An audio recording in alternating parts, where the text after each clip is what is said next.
Edmonton Sports Talk. My God, I loved it. My name's Jay Milne. #Blue. Our sports update deliverer, the Coon. I'm Zachary Kubish, and you're up today. You know what, Reid? You might be honest. All right, here's what's going on in the nest.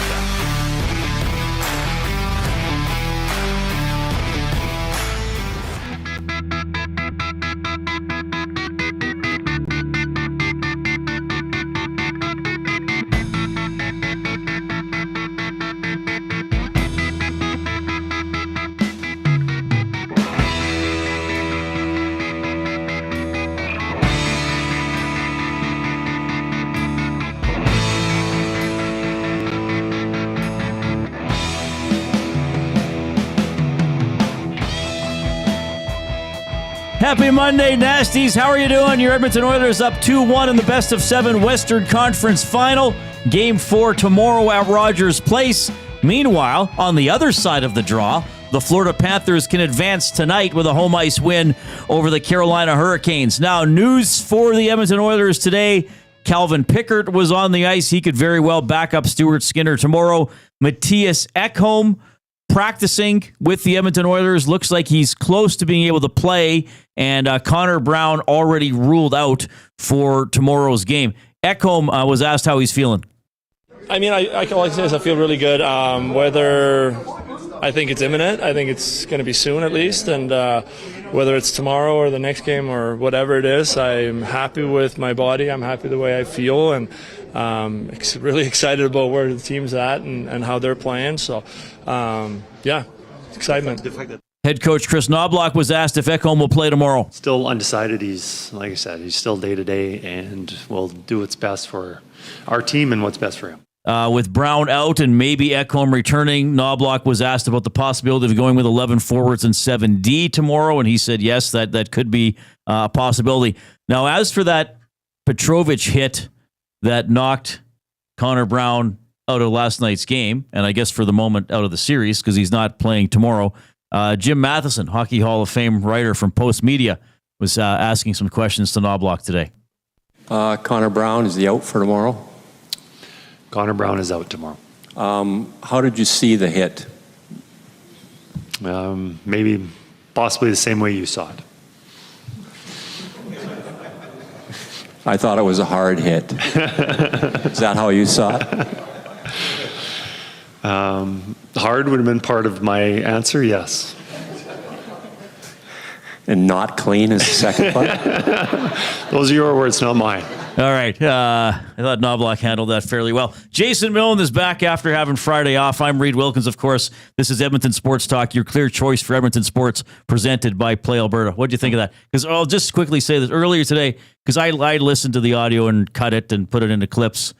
And today I was doing it with headphones on, and I started laughing. And Jay's like, "What's going on?" I said, "I'm not going to play this for you till you hear it, so you hear it live on air for the first time." Yeah, I thought that was a masterclass in answering a question from a reporter, which, given his demeanor, Coach Knobloch, that is, I'm not surprised. I thought that was well handled. And look, I mean, was that a dirty? That was a heck of a hit.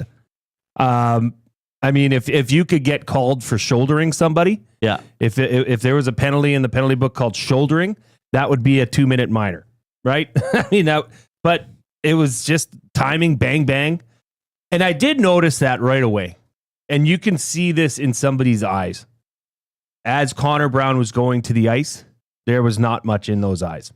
Yeah. And that suggests to me that there was some sort of head trauma, which, I mean, he went right into the concussion protocol right away. And I would be surprised if you saw him back, even no matter how long this series goes on. I would be surprised if you see Connor Brown back. Yeah, I actually didn't think that was a dirty hit. I thought it was a very hard hit. I thought it was an aggressive hit. I mean, I think look, it's hockey. It's a physical sport with very big and sometimes mean-spirited men playing the game. I didn't think it was a penalty.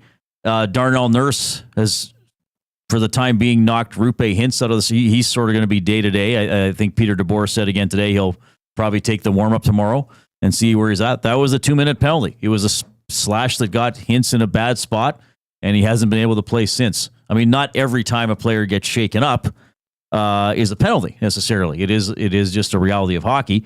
Now, there are some aggressive plays that were not called, specifically Bishop cross-checking Frederick into the net with the puck nowhere nearby. How that's not interference. That has to be enforced, and that's really when we complain about the refs. Does it? Okay, here, hang on a sec. Let me ask you this about that specific play. Yes. Does it add to it that it was potentially quite dangerous? I mean, it wasn't like it was at center ice and there was, you take a player out and the refs don't see it. Well, they missed an interference call. Does it add to it, or does it add to maybe the questioning as to why it wasn't called when, that nearly, cut Trent Frederick in half with the goalpost because that was so close to the net? Oh, yeah, for sure. Yeah, like where it's taking place and driving him into the net. Absolutely. That makes it even worse. Yeah, if there was a hit in that, like the Petrovic hit or Petrovic, whatever, when he was in Edmonton, I think he was Petrovic for a while. Now he's back to being Petrovic. It's a hard hit, but to me, that's not a penalty. I mean, sometimes big body checks happen. They probably don't happen as often as they used to, but it's a hard hit, but I really don't have a problem with it. Unfortunately, Connor Brown got hurt on the play. Yep. The Bishop one on Frederick, I think, is much more dangerous away from the puck. Really a player that wasn't suspecting to get hit with that. Well, and that's the thing, too. Yeah. No, you're not expecting to have that happen, so you can't even brace yourself. It's a really dangerous play. Yeah, I was surprised that wasn't enforced. Anyway, the Oilers got the win. We'll talk about that game. We'll look ahead to Game 4 tomorrow night, which is another 6 o'clock start, or I guess 6:20. So tomorrow, of course, our live coverage on Edmonton Sports Talk at 6 a.m. We're doing something cool tomorrow, which I'll mention as well. So we're going to go until this show will go 3 to 5 tomorrow. Then we go to Tom Gazzola. He's going to be at the Ice House, of course, in Ice District Plaza. Hernan Salas, part of that show as well. GCL Diesel Oil Stream pregame show. And then they're all on after the game as well. I do want to mention this. So tomorrow, we're going to be at the Popeyes location just a little bit south of us on 170th Street. Yeah. What is it, 170th Street and 105th Ave? Yeah, I think so. Yeah. Like that? Yeah, so this is pretty cool because this is all in connection with the birthday of the late Ben Stelter, who obviously got to be very well known for his passion for the Edmonton Oilers and his battle with cancer. So here's what's happening tomorrow for Ben's birthday. All 21 Synergy Franchising Popeyes Louisiana Kitchen locations donating the net proceeds to the Ben Stelter Foundation. It's locally owned and operated right here in Edmonton. They wanted to choose a cause that is important to the community. All proceeds from in-store, drive-through, or delivery orders will be going directly to the Ben Stelter Foundation. People can go to the Popeyes, make a donation, $2, $5, $10, open donation, whatever you want. His favorite meal, Ben's, was tenders, mac and cheese, and a Coke. Classic stuff. So we're going to be, and I've become quite a fan of Popeyes ever since I started working here. Can I be honest? I'm a little nervous about tomorrow. So being at Popeyes, I know how much you enjoy that food, and I don't know what kind of monster is going to be created by you sitting in a Popeyes essentially all day. I mean, are you going to be able to control yourself? Well, I can't eat. Think of how much black and cauliflower you can have. Why don't we try this? That's a good point. Why don't we try and have something that we're eating throughout the whole show? We can share it and we can just continue ordering, so that our desk is never foodless at Popeyes. Why not? Why not challenge yourself? Yeah, you want to be the best, Reid? You want to be the greatest? I would be able to control myself. Oh, I can put that to because the there's test. only so much I can eat while I'm hosting a show, and I do have to talk quite a bit. And there's only so much I can eat during the commercials and still be able to focus. I know what you're going to get as soon as we go there. That chicken sandwich. Yeah, because we'll go there for lunch. That is your We'll go-to. roll over there around 1:32, have a pre-show meal. I like the wings there. Yeah, I'll get the chicken sandwich. I got but one chicken sandwich. Then I'm fueled up for the show. Then we're good. I'm gonna tease you as much as I can. Well, that's fine. Push some. I don't know if I've ever done a show from that style of restaurant. I guess we were at a brewery. Oh, good point. Though it was just opening when we were getting there. This would be considered fast food. Yeah, I guess a fast food establishment I've never done a show from. I wonder what my dogs will think when I come home tomorrow, having sat in a fast You're food going to smell like fast food. I'm going to smell good. I'm going to smell like essential herbs and spices. Yeah. That's amazing. So anyway, we'll be at Popeyes tomorrow. Going to be pretty cool. All right. We appreciate you tuning in this afternoon. Of course, we'd love to hear from you. You can email reid@edmontonsportstalk.com, jay@edmontonsportstalk.com. You can text 780-218-9999. That is the afternoon inbox presented by River Cree Resort and Casino, home of the Kitchen Restaurant. All you can eat surf and turf for just $59.99 every Friday. And that is from 4 to 10 p.m. If you're streaming us through our website, thank you. If you're on one of the audio streaming apps, iHeartRadio, TuneIn Radio, we thank you for coming in that way as well. And if you're taking us in on YouTube, if you're on Edmonton Sports Talk, subscribe the YouTube, where people are going to post your own little wacky videos and stuff. Subscribe to Edmonton Sports Talk if you haven't already. Encourage other people in your life to do so as well. And if you're watching the show now, you can chat with us, but more importantly with each other. There's a whole conversation. I'm not even sure what's being talked about there in the nasty chat. And hit that like button. Give us a thumb up. We've had, except for one day, and we don't know what happened that day, we have had a 200-plus thumb show every day during the postseason. Was it last Thursday for some reason we didn't get there? It was, in between games 1 and 2. It was. We don't know what happened. I think sometimes that happens. Thumb... Where? People must have got like carpal tunnel syndrome, but just for your thumb. Carpal thummel syndrome. Carpal thummel. What do you think the over-under would be? Maybe we can talk to Play Alberta. It is being talked about in the chat of how many biscuits you could eat during because it's a 2-hour show tomorrow. Yeah, 3 to 5. What would you put the over-under for Popeyes biscuits? I've never had one of their biscuits. I'm still a relatively new Popeyes customer. They're good. They're just like a little round... Is it a hash brownie type thing? No. It's like it's a bun-ish, breadish style, but it's just sweet and savory and really light and fluffy. Okay. Now I would offer maybe I'll try it tomorrow. I would offer you a side of gravy, biscuit gravy, so that you could soak it a bit. But what would you put the Reid Wilkins over under at for biscuit consumption for 2 hours? Well, not very much. Like I don't 4.5. eat a lot, but they're little. They're like chips, like a potato chip size, but thicker. Like a big chip, smaller, like a hockey puck, a little smaller than a hockey puck. I don't know. Probably not if I'm eating sandwiches and cauliflowers too. I mean, this is already. I'm gonna go to Popeyes. I'm gonna get the chicken sandwich, and I'm gonna get the blackened cauliflower. That's my pre-show meal, and then I focus on the meal. Okay. Okay. That's going to be the priority. Jay's play of the day tomorrow. Oh yeah, put my eating habits on Play Alberta. That'll be making people sick at both ends. Okay, so Jay has a couple tales from his week, and he wasn't here Friday, so he's going to let us know what he did. So yesterday afternoon, Oilers win 6-1, matinee game, quite nice out.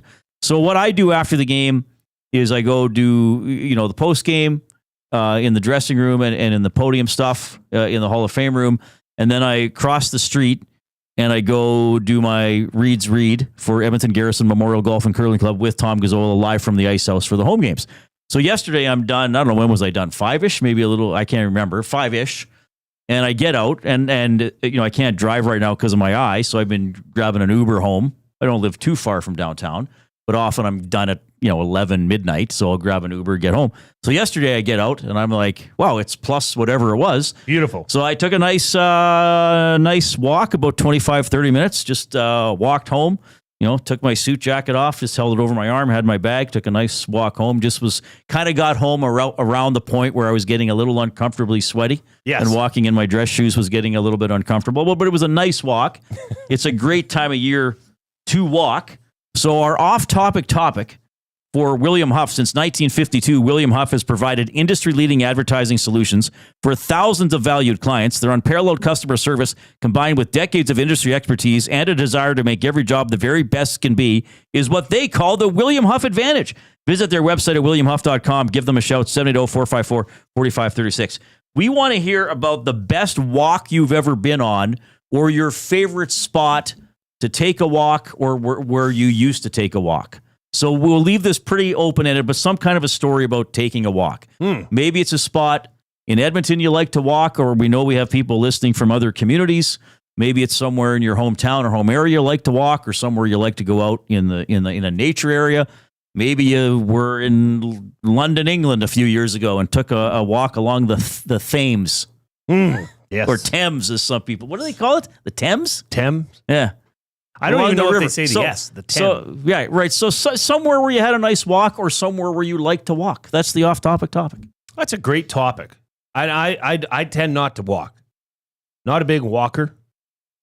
But if I had to think of one, when we were in San Francisco a while back, the Fisherman's Wharf was a really cool walk. There's just so much to see and smell. Banff. That walk down to, I forget what the falls are there. There's a waterfall kind of Near Banff, area. okay.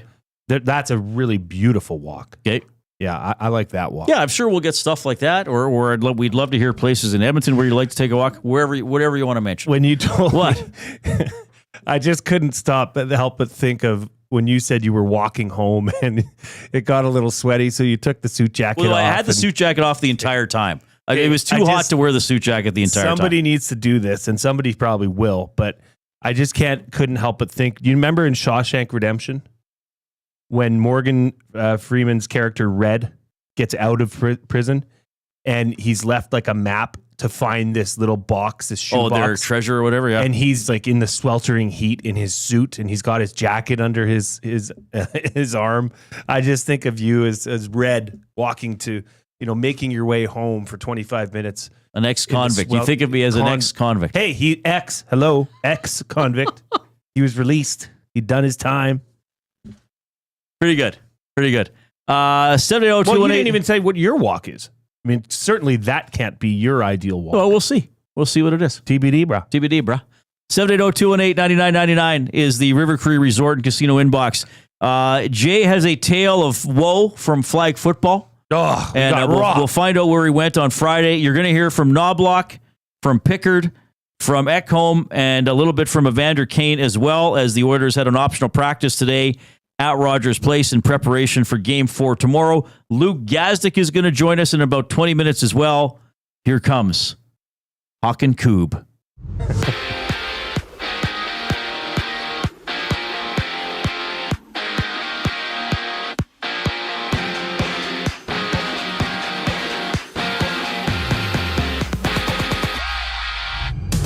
Connor Brown will miss Game 4 for the Oilers after he left midway through Edmonton's Game 3 victory after taking a hit from Alex Petrovic of the Stars, having the injury undisclosed. Plus, head coach Chris Knobloch says that Matthias Ekholm remains day-to-day while Calvin Pickard has the chance to serve as backup tomorrow. And Carolina looks to avoid the sweep tonight from the Panthers. Florida will miss AJ Greer, Sam Reinhart, and Nico Mikkola tonight with all players day-to-day. Frederick Anderson getting the start for the Canes. Game 4 of the PWHL Finals is just getting underway between the Charge and Frost. Minnesota leading 2-1 in the best-of-5 series. NBA action has the Thunder and T-Wolves going at it in Game 4. OKC up 2-1 in the series. Tip-off is at 6:30. And from Texas, the Jays lead the Rangers 2-1 in the opener of their series.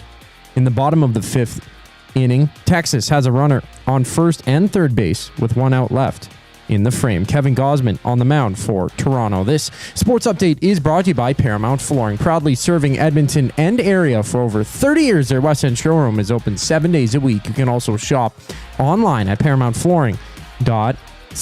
The Reid Wilkins Show returns after a brief break. I'm Zachary Kubish, and you're up to date. Two guys and a goalie. Because did Draisaitl not look so much better in the first 40 minutes last night? Way better. Now, he still has that one turnover, leads to that again goal against, which wasn't great. Didn't love that play, but as far as his ability to dominate and to control the puck and to control the game and the pace of the game, he looked way better. So, I mean, if he's at that level the entirety of the series, I can't see them losing. Two guys and a goalie, presented by GS Construction. Tuesday and Thursday afternoons at noon, only on Edmonton Sports Talk, your clear choice for Edmonton sports. Fridays just got a whole lot more fun. Spin the wheel at the banquet for your shot to win big and save on your bill. Spin, win, save. It's that easy. Details at thebanquetbar.com. The Banquet. Get real. Play hard. GCL Diesel has been serving oil country since 1972. From diesel cars to SUVs to pickups. From farm tractors to school buses to a big rig. From diesel generators to forklifts, GCL can test, troubleshoot, and repair all diesel fuel system components. Whether it's injectors, pumps, turbos, filters, or additive, GCL has the parts you need to keep your diesel running the way it should. For genuine diesel parts at wholesale prices, visit GCL Diesel in the West End or online at gcldiesel.com. GCL Diesel. Diesel understood. Hey Edmonton, ready to take advantage of lower rates and better pricing? South Fort Chevrolet in Fort Saskatchewan has you covered. From rugged trucks to sleek SUVs. And with over 40 years in business, you can trust that you're getting the best deal on your new ride. As the proud title sponsor of the Nielsen Show, EST listeners can drive a little to save a lot with South Fort Chevrolet's transparent pricing and down-to-earth sales team. Visit us today in Fort Saskatchewan or online at southfortchev.com. Time out, Edmonton. The new Play Alberta app has arrived, and it's here to make your gambling experiences more fun, exciting, and secure. Enjoy the convenience of hundreds of casino games, betting live on your favorite sports teams, and access to lotteries all in one place, anywhere in Alberta. Enter code YEG50 to receive a $50 free bet when you make a $5 minimum deposit. That's a $50 free bet for new and existing users using code YEG50. Remember, if you gamble, use your game sense. Keep your team jersey and rally towel close by and help bring the championship home. For all your other treasures, store them with Sentinel Storage. Store Canadian. Try 4 weeks free at sentinelstorage.ca. Proud partner of the Edmonton Oilers.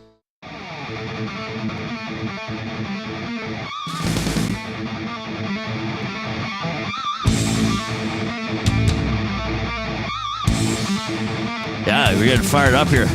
Coop's really spinning the fiery tunes. This one's dripping lava, Coop. Is it lava or magma? Is it lava in the volcano and magma once it comes out? I'm not sure. Well, there'll be a volcanist listening in. No. Magma's in. Oh, magma's in, lava's out. Yeah. Okay. I think. Right. What's it? I wonder the name of that song would be Internal Combustion. Yeah. Magma just called heat. Run. It's just called because you're running away from the lava. The internal combustion. Yeah, of the lava. Hello. Nailed it. By the way, we are going to give away, when are we doing it? In about an hour-ish? In about an hour, we're going to give away, how many tickets are we giving away? Two? Yeah, a pair of tickets to the Edmonton Stingers home game on Wednesday. We're going to have some fun Stingers/CEBL related trivia. It'll be a text competition, so we'll have some fun. And I think we're giving away tickets tomorrow, too. Just a little teaser. And Wednesday. Really? Yes. We got 3 days worth of tickets. Game day. Good stuff. Oh, on game day. And they're through email, right? It's all digital these days. All right, so we'll do that in about an hour. That's pretty fun. If you got us on YouTube, remember to keep clicking that thumbs up button. Give us a like. Pretty good start to the show. 65 already. So, we always say, let's get to 100 first, then build to 155. That's double word of the day. If you're new to this show, before we sign off at 6 o'clock, Jay Milne gives me 1, usually 2 words of the day. I got to spell it and figure out the definition so I can get a possible 4 points. I've only gotten 4 out of 4 a couple of times. I usually get partial points. I think we might need to raise the stakes on double word of the day. I don't know what that means. 155 is pretty easy now. Maybe we go 155 plus 30. Jay, it's 155. Okay? 155 plus 20. It's 155. 200 is the playoff threshold. Okay, well, then we got to have a third. We're not changing it mid-postseason. We're not changing it mid-postseason. That's true. That's a good point. Shame on me. I appreciate you thinking big. Let's keep the people can focus on those. If you ain't living on the edge, you're taking up too much space, Reid. Oh my God. That was a No Fear. Remember No Fear? The brand No Fear? I don't remember that. Where they had what did the they make? cheesiest sayings ever put on t-shirts. No fear. You don't remember No Fear? No. Oh man, that was one. It would just say No Fear on the chest. Okay. And then would have a super cheese ball saying on the back. Did you wear these shirts? All the time. That's like the one I just said. If you're not living on the edge, you're taking up too much space. This is like, no fear. We'll sell you the whole seat, but you'll only need the edge. Like that, yeah. Sort of like that? Okay. I'm sure there's plenty of people. It was kind of at the same time as, what was that, Chip and Pepper? What's that? Or, really? I do not know what Chip and Pepper is. I know who Chip and Dale are. Oh, yeah, No Fear had shirts that would change color with heat. So as a boy in junior high, your armpits would be pink and your shirt would be green. Oh, I never had this. What? Now, I'm a little older than you, so I would have been in university when this was happening. Yeah, Oil Gill says second place is the first loser. No fear. Wow. Okay. Very, very, very intense. Anyway, just keep clicking the thumbs up. We want to do a double word of the day at 155. We want to get to 200 for another big playoff show. So you were away on Friday. What were you doing? I graduated. I mean, my nephew graduated. I heard the show. I was listening, and really? A lot of people were suggesting that I was graduating. What that did come up. I've got news for you. I did that last year. Hello. But no, my nephew graduated from Crossfield High School. Okay. It's not named Crossfield High School. It's somebody's namesake, but it's the high school in Crossfield. So we went down there, drove down there, went for, had a little get together out at my brother-in-law's after, presented him with a gift. We all pitched in. Who's we all? Myself, April and I, and all the aunts and uncles? Yeah, aunts and uncles and grandma. And he decided to get a 10X hat. Do you know what a 10X hat is? Of course I don't. Apparently I don't know anything about hip clothing. Well, it's quite old, actually. It's a cowboy hat. Okay. But it's 10X, which means it's made of purely beaver pelt. Really? So it's very, very, it's not cheap, but that's what he wanted as his graduation gift. Interesting. So it's a very high quality cowboy And was hat. he excited to receive it? Very. He actually, this is funny. After the graduation, we all bounced out and went back to my brother-in-law's. Mm-hmm. And everybody's there except my nephew. He didn't show up for like an hour and a half to his own party. Okay. Because he went to go get it. Guest of honor. He can come in a He little went later. to go get it formed. Because you have to get it formed right the first time. So, yeah, and then we drove back that same day, listened to the entire Oilers game, which is fantastic. Great way to take it in. Mm-hmm. And then Sunday, we got railroaded. The 10-11 flag football Packers got railroaded. Sunday or Saturday? Sunday. Okay. Saturday. Sorry. Okay. All right. And yeah, it was the refs, Reid. The refs stole one from us. So, okay, you're complaining about the refs for 10-year-old flag football. I'm not complaining. I'm simply airing my grievances towards them. Okay. We were up 28-22. Time in the fourth quarter or the second half is winding down. Okay. Under 3 minutes. We needed to get a first down, which means you have to cross half field. And then the game's pretty much secure because we have 3 more plays. Just run plays, okay. So we ran a reverse. It worked. Benny picked up the first down, and then he committed a guarding foul. In flag, you cannot knock somebody's hand away from trying to get your flag. That's called guarding.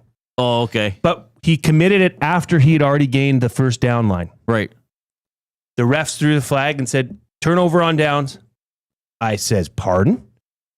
He got for the first down. The foul was committed after that. Yes. They said, nope, if it happens on third down, it's a loss of down. It's a turnover on downs.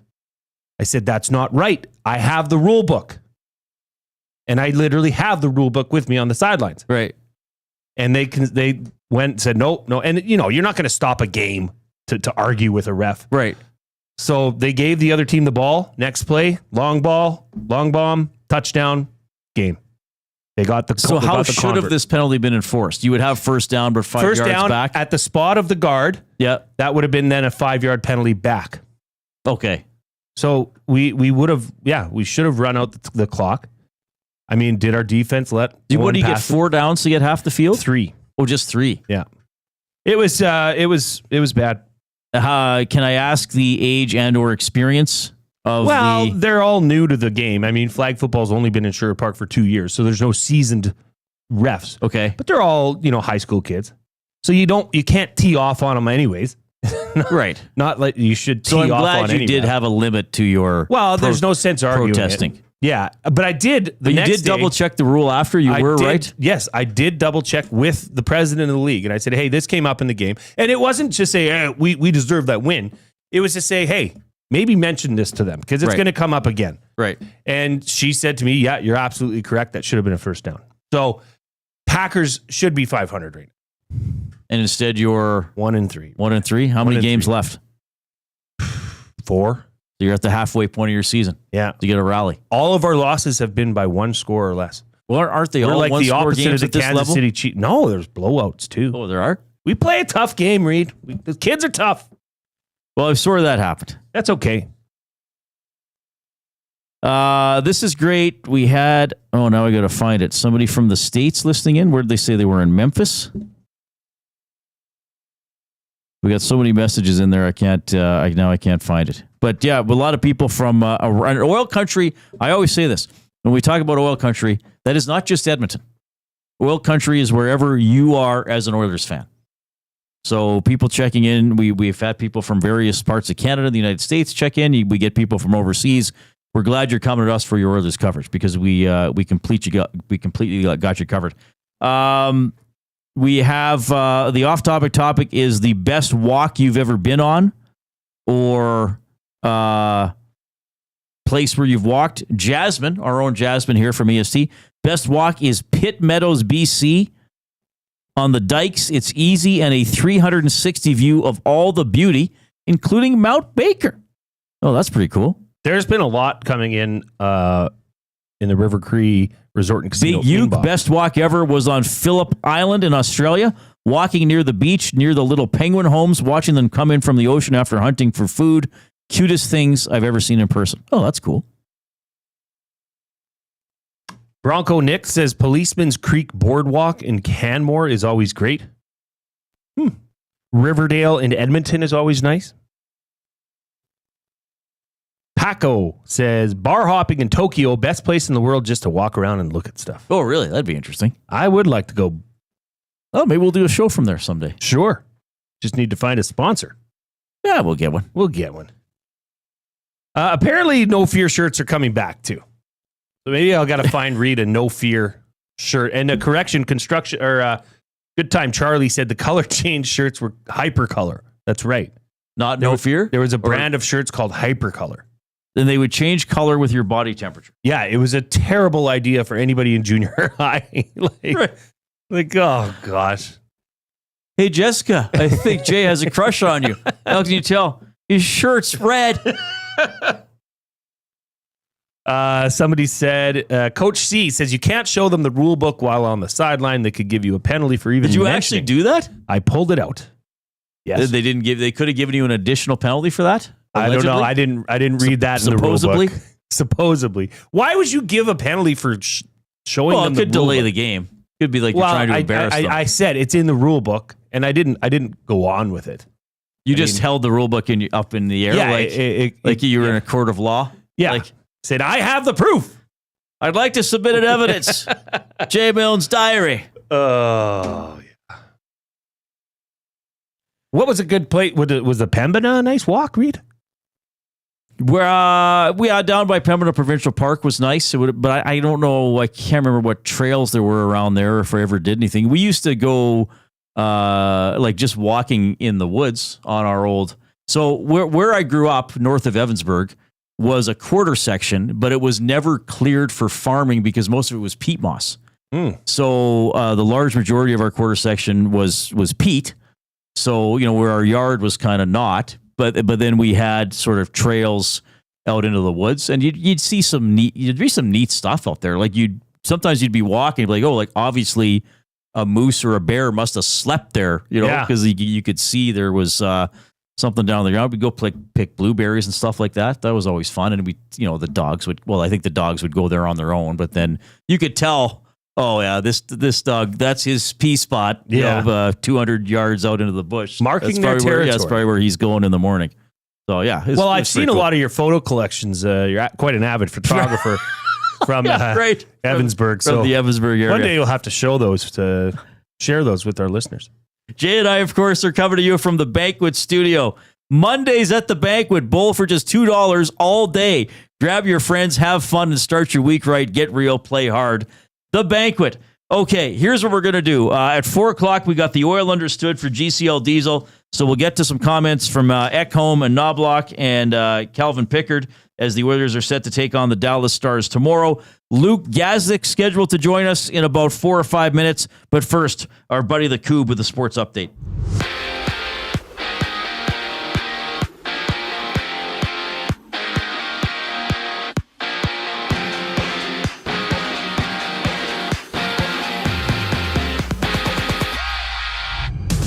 Connor Brown has been ruled out for Game 4 tomorrow for the Oilers with an undisclosed injury. Brown left Game 3 after absorbing a hit from Alex Petrovic midway through the game. And Chris Knobloch added that Calvin Pickard has a possibility to serve as backup tomorrow while Matthias Ekholm remains day-to-day. Down south, Florida and Carolina meet in Game 4. Panthers up 3-0 in the series. Frederick Anderson gets a start for the Canes with the Panthers missing A.J. Greer, Sam Reinhart, and Nico Mikkola in their first chance to clinch the series. All 3 players day-to-day. And from Minnesota, the Frost and Charge battle in Game 4 of the PWHL Finals. That one scoreless just over midway through the first period. Frost up 2-1 in the best of 5. An OKC and Minnesota tip-off for Game 4. T-Wolves trailing 2-1 in the series, having Minnesota take Game 3 by a score of 143-101. While in the top of the 6th inning, or midway through the 6th, Toronto is up 2-1 over Texas. Vladdy Guerrero Jr. and Dalton Varsho both getting runs. This sports update is brought to you by Windsor Plywood Leduc. Locally owned and operated, serving Leduc and surrounding areas since 1993. They're more than just plywood. They offer everything from doors and flooring to decking, fencing, and custom millwork. Go see the knowledgeable staff today at Windsor Plywood Leduc. Luke Gazdic is up next here on The Reid Wilkins Show. I'm Zachary Kubish, and you're up to date. Your fix every single game with the GCL Diesel Oil Stream pregame and postgame shows with Tom Gazzola and Hernan Salas. Whether it's breaking down the starting lineup, predicting key matchups, or diving deep into the game's biggest moments, Tom and Hernan are here to give you the best insight and analysis in the city. After the final horn, get the breakdown of every key moment, performance, and player reactions. It's your one-stop shop for all things game day. Catch the GCL Diesel Oil Stream pregame and postgame shows with Tom Gazzola and Hernan Salas. Only on Edmonton Sports Talk, your clear choice for Edmonton sports. Gallo LLP is an Alberta-based accounting firm with expert chartered professional accountants in both our Edmonton and Sherwood Park accounting firms. Our experienced and innovative accountants provide financial advice that saves our clients money. Simply put, we help our clients protect their assets and grow their businesses. At Gallo LLP, they go beyond the numbers to ensure the continued success of your business. Reach out to Preet or John to discuss how they can help your business grow. Visit gallollp.ca today and see how they can help you take your business to the next level. Do you have pets? Horses? Chickens? Did the place you used to get your feed recently close down? Have no fear. Clover Bar Feeds is here. Whether it's dogs, cats, horses, or chickens, Clover Bar Feeds has you covered. Offering a large variety of food and feed, you can trust the experts at Clover Bar Feeds. They've been family owned and operated for over 60 years. This means you can expect nothing less than top-notch service and selection. Come visit them at 200 Portage Close in Sherwood Park or visit them online at cloverbarfeeds.com. Looking for quality building materials and friendly advice? Visit us at Windsor Plywood Leduc, family owned and locally run since 1993. From interior materials for doors, flooring, baseboards, and all the finishing touches to all you need for your outdoor projects like cedar lumber for decks and fences, plus all the plywood you'd need. Our full-time on-staff carpenter can help with anything odd-sized or custom, and from domestic hardwoods to exotic selections, we've got you covered. And if we don't have it, we'll track it down for you. Windsor Plywood Leduc. We're the experts you need to know.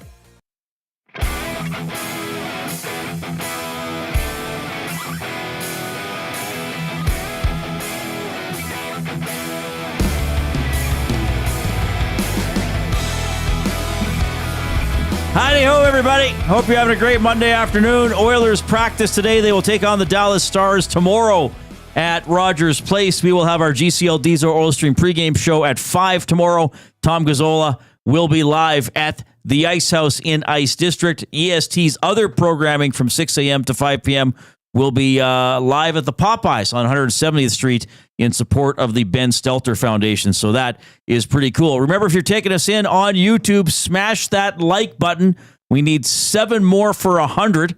Getting to 100 nice and early in the show, and then we can keep building there towards our postseason goal of getting to 200 every day. All right, time to hop into Voices of the Game for Windsor Plywood Leduc.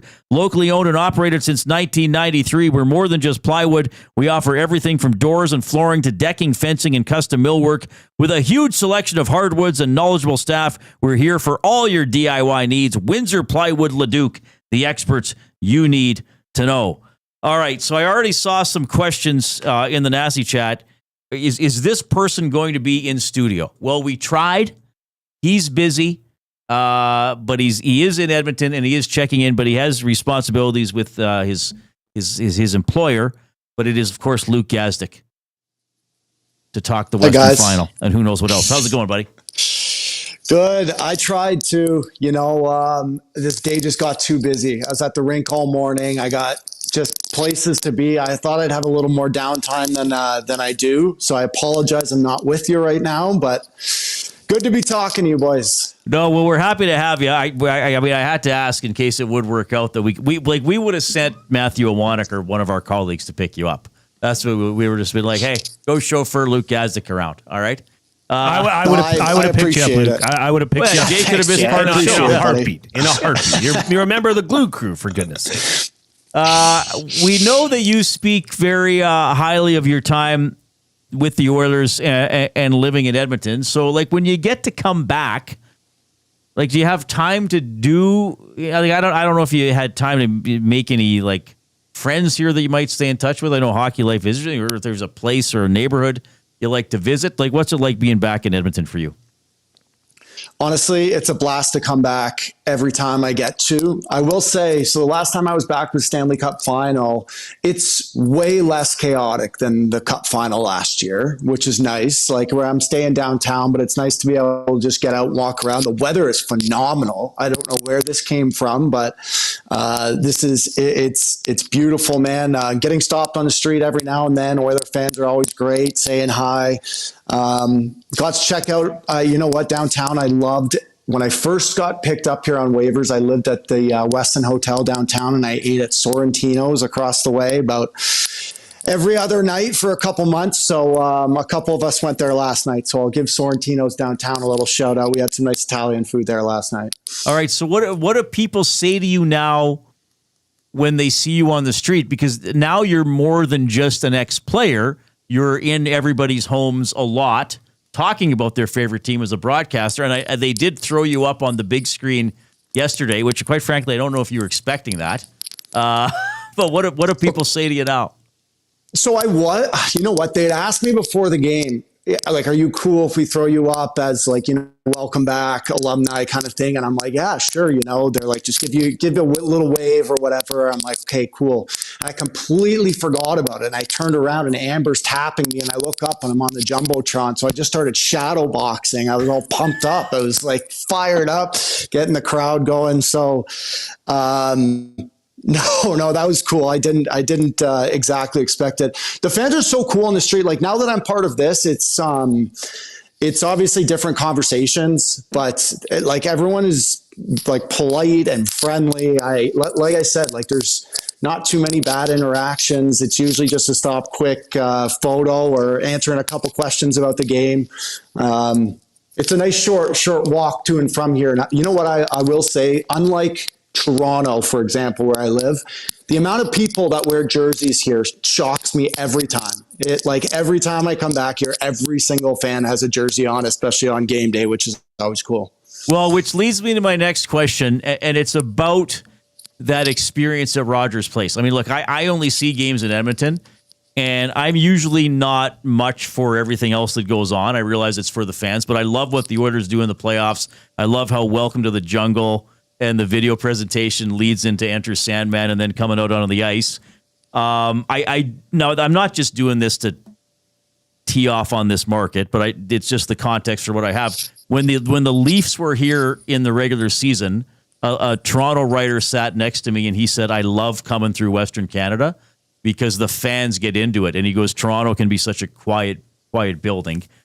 But when it's just, it's that lower bowl in Toronto, right? It's just so executive, and that's the biggest difference. Is the lower bowl here in Edmonton is electric, like it's on fire. That's where all the sound comes from. The vantage point we have, sorry to cut you off, but the vantage point we have from the 200 level, their suite level, is like unbelievable. And when they come out onto the ice onto Metallica, that is about as loud as you can hear a building. Like Bell Center, United Center, I'd put them all up against the moment when the guys skate out, when the beat drops on Sandman. Like that is electric. And you know what's become really good TV too on our side is the dressing room doors just opening and Stu coming out just like Connor McGregor leading the team out with the shoulders strutting. But just that image of just the Oiler doors opening is now become like the coolest thing to watch. It's such great TV. It just gets you fired up every time you see it. Yeah. So Luke, Connor McDavid said this after the game, and he said there's not a better rink in the NHL. And I've heard that. You've heard other players say that, especially right after a big win. And it's hard for the average viewer to really know, what the alternatives are out there. So in your opinion, then you'd say, yes, Connor is correct in saying that this is, Stanley Cup playoffs. This is the best building in the league. I mean, it's I haven't seen too many better than this. I also should say the caveat that I have never seen a playoff game at the Bell Center in Montreal. And I just know that I put these two up as 1A, 1B, because if anyone's ever been in Montreal, the stands just go straight up. They feel like they're sitting right on top of you. For some reason, the sound just booms and echoes in there. They're like a 1A, 1B for me. But between the Cup final last year, like Game 6 here last year, I will maybe it's hopefully coming at some point again, but I haven't seen anything even close to that in my life. Yeah. Luke Gazdic joining us here on the Reid Wilkins Show. I wanted to ask you, Luke, about the Nuge. I'll be honest. I said on this show, I think it was early on in the Vegas series that Nuge just wasn't taking it to the next level. I don't know what it was, but if everybody else was contributing 5-on-5, was moving in the right direction. But in the first round he had 5 points in 6 games. In the second round he had 4 points in 5 games. Now, I mean, he's joining history with his pace that he's on right now. Have you noticed a change in his play from last series to this series that might explain why this offensive explosion from the Nuge? I don't think it's a change in play. I think it's just a mindset. Like when I see or we see him go into the boards last night, years past or like times past, that might not be the same Nuge that is taking 2 to 3 shifts off, go back to the dressing room.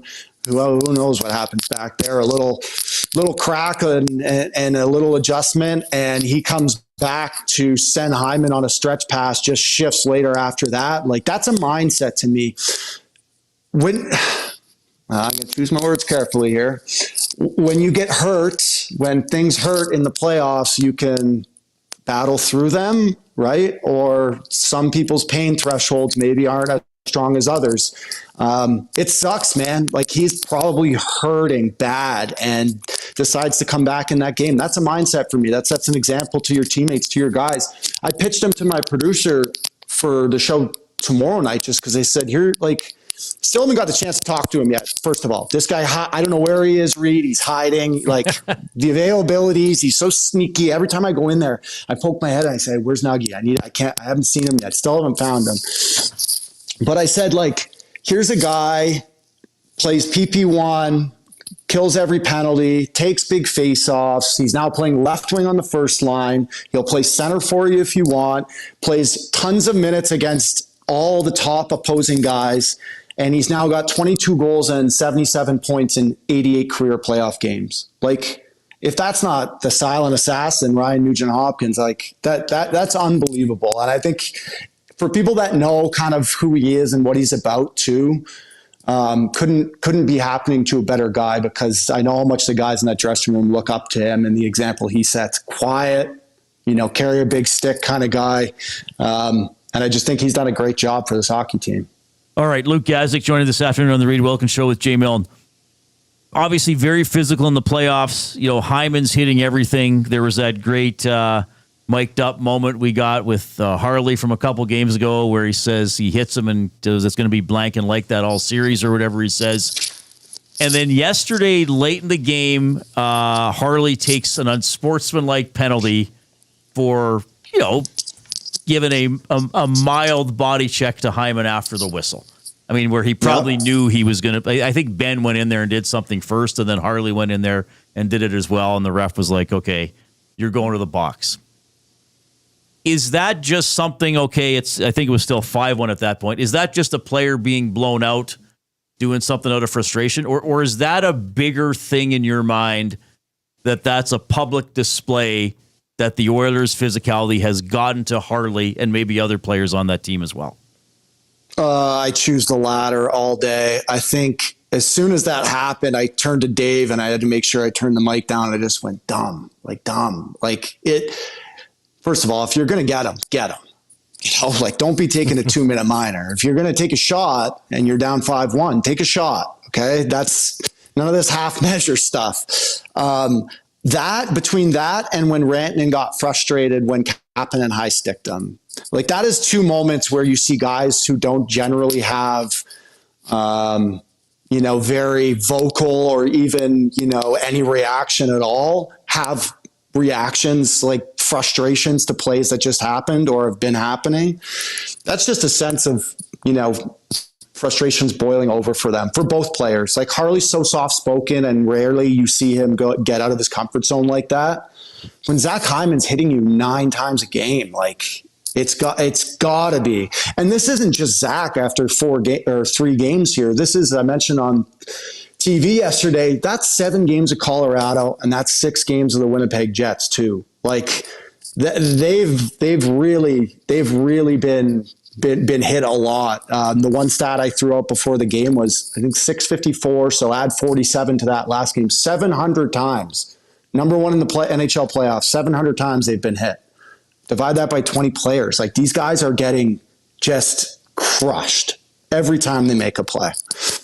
All right. Just quick one before we let you go. Connor Brown is out. If you're the coach, and I know you're not, but we'll role play. At what point are you putting Ekholm in terms of if he says, okay, I'm 85%, or the trainers say he can't be 24-minute Ekholm, but he can be 17-minute Ekholm. Is that enough to put him in, and maybe even go 11-7 and see what you can get out of him? How do you look at that whole situation?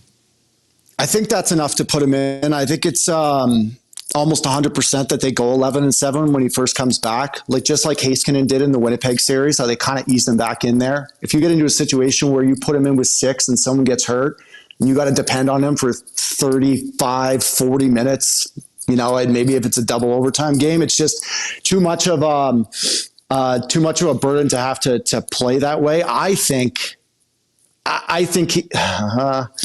he's back tomorrow and they go 11-7. That's just a hunch I have. I sat there and watched practice today.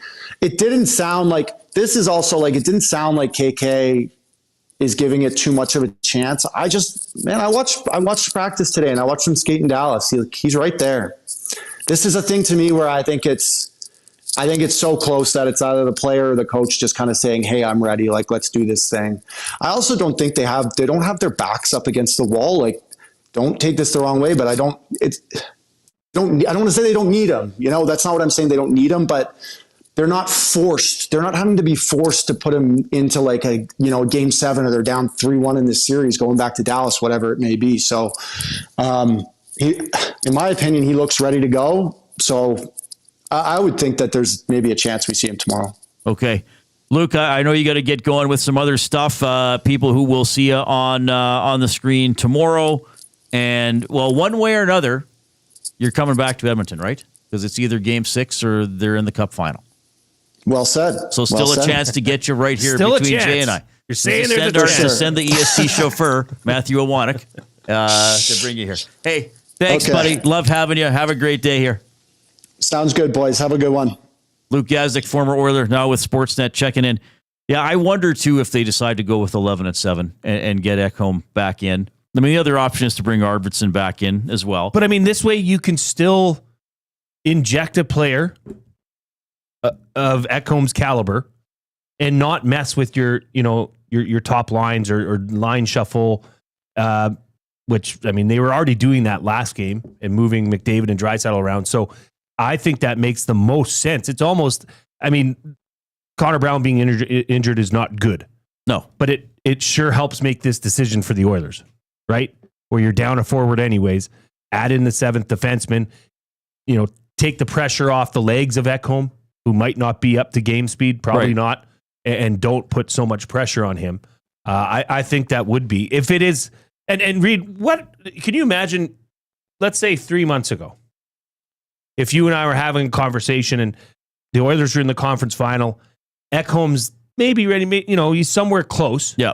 But you're not crawling, hand over foot to get him back in the game as an organization. Well, that's the amazing thing is how well they've done without Ekholm. Unbelievable. Now, part of that is because they traded for Wallman. Yes. Part of that is because John Klingberg has played quite well for the most part. I mean, Klingberg didn't play the first game. Like, the Oilers had Josh Brown, like basically a minor league defenseman in game 1, right? I mean, here's the thing, Jay.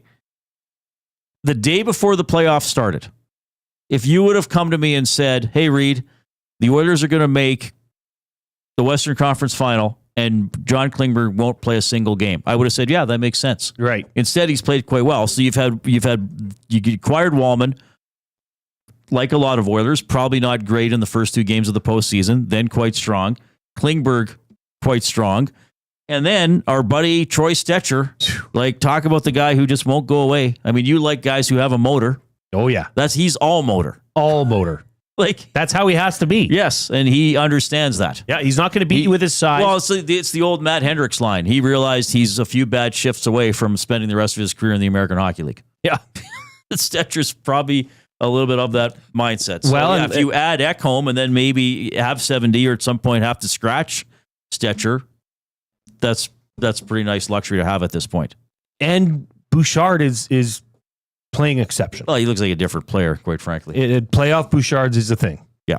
100%. All right. 780-218-9999 is how you text us, the River Cree Resort and Casino inbox. Edmonton Sports Talk presented by Play Alberta. You can skip the flight to Vegas because jackpots are just a tap away. Experience all the thrills of the casino right from your phone with Play Alberta. Download the app today. Deposit $20 using the EST exclusive promo code 100casino for a $100 casino bonus. We're going to have Jay's Play of the Day in the next hour of the show as well. If you are taking us in on YouTube, give us a like. Go hover your mouse over that little thumb up, the little Fonzie button, and give us a click. We're at 115, so pretty good. Good pace. But it looks like we got a good audience, so everybody just don't wait.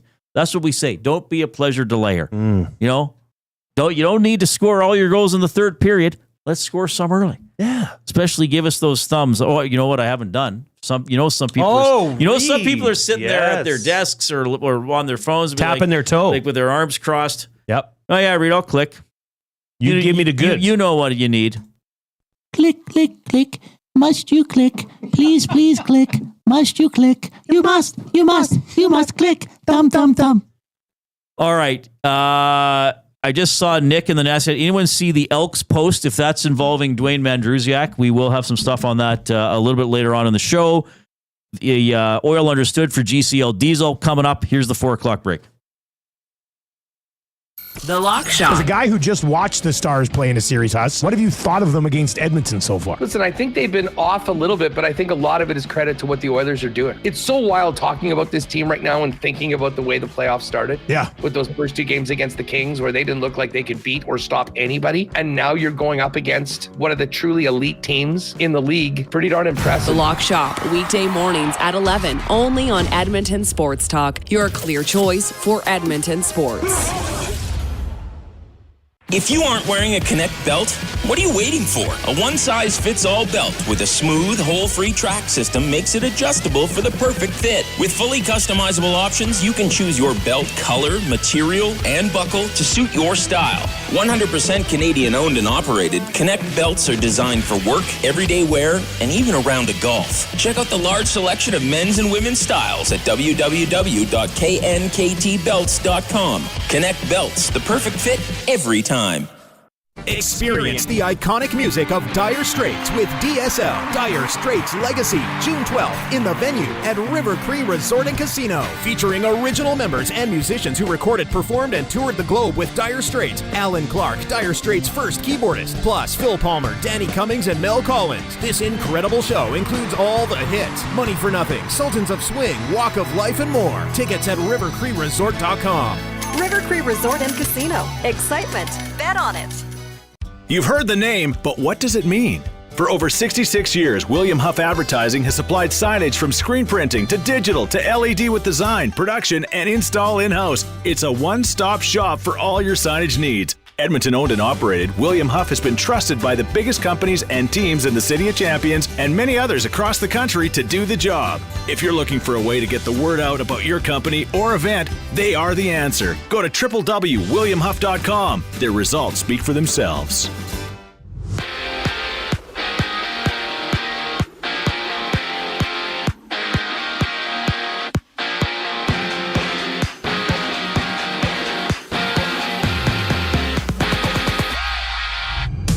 Edmonton's Matthias Ekholm remains day-to-day, while head coach Chris Knobloch said that Calvin Pickard has a chance to get into the lineup tomorrow as a backup. And Connor Brown is out for Game 4 tomorrow with an undisclosed injury. In Game 3, Brown took a hit from Dallas's Alex Petrovic midway through the game and did not return to action. From the Sunshine State, Florida looks to sweep Carolina as they enter tonight's game without A.J. Greer, Nico Mikkola, or Sam Reinhart in the lineup as their day-to-day. Frederick Anderson gets a start for Carolina. PWHL Finals action has a charge and Frost scoreless.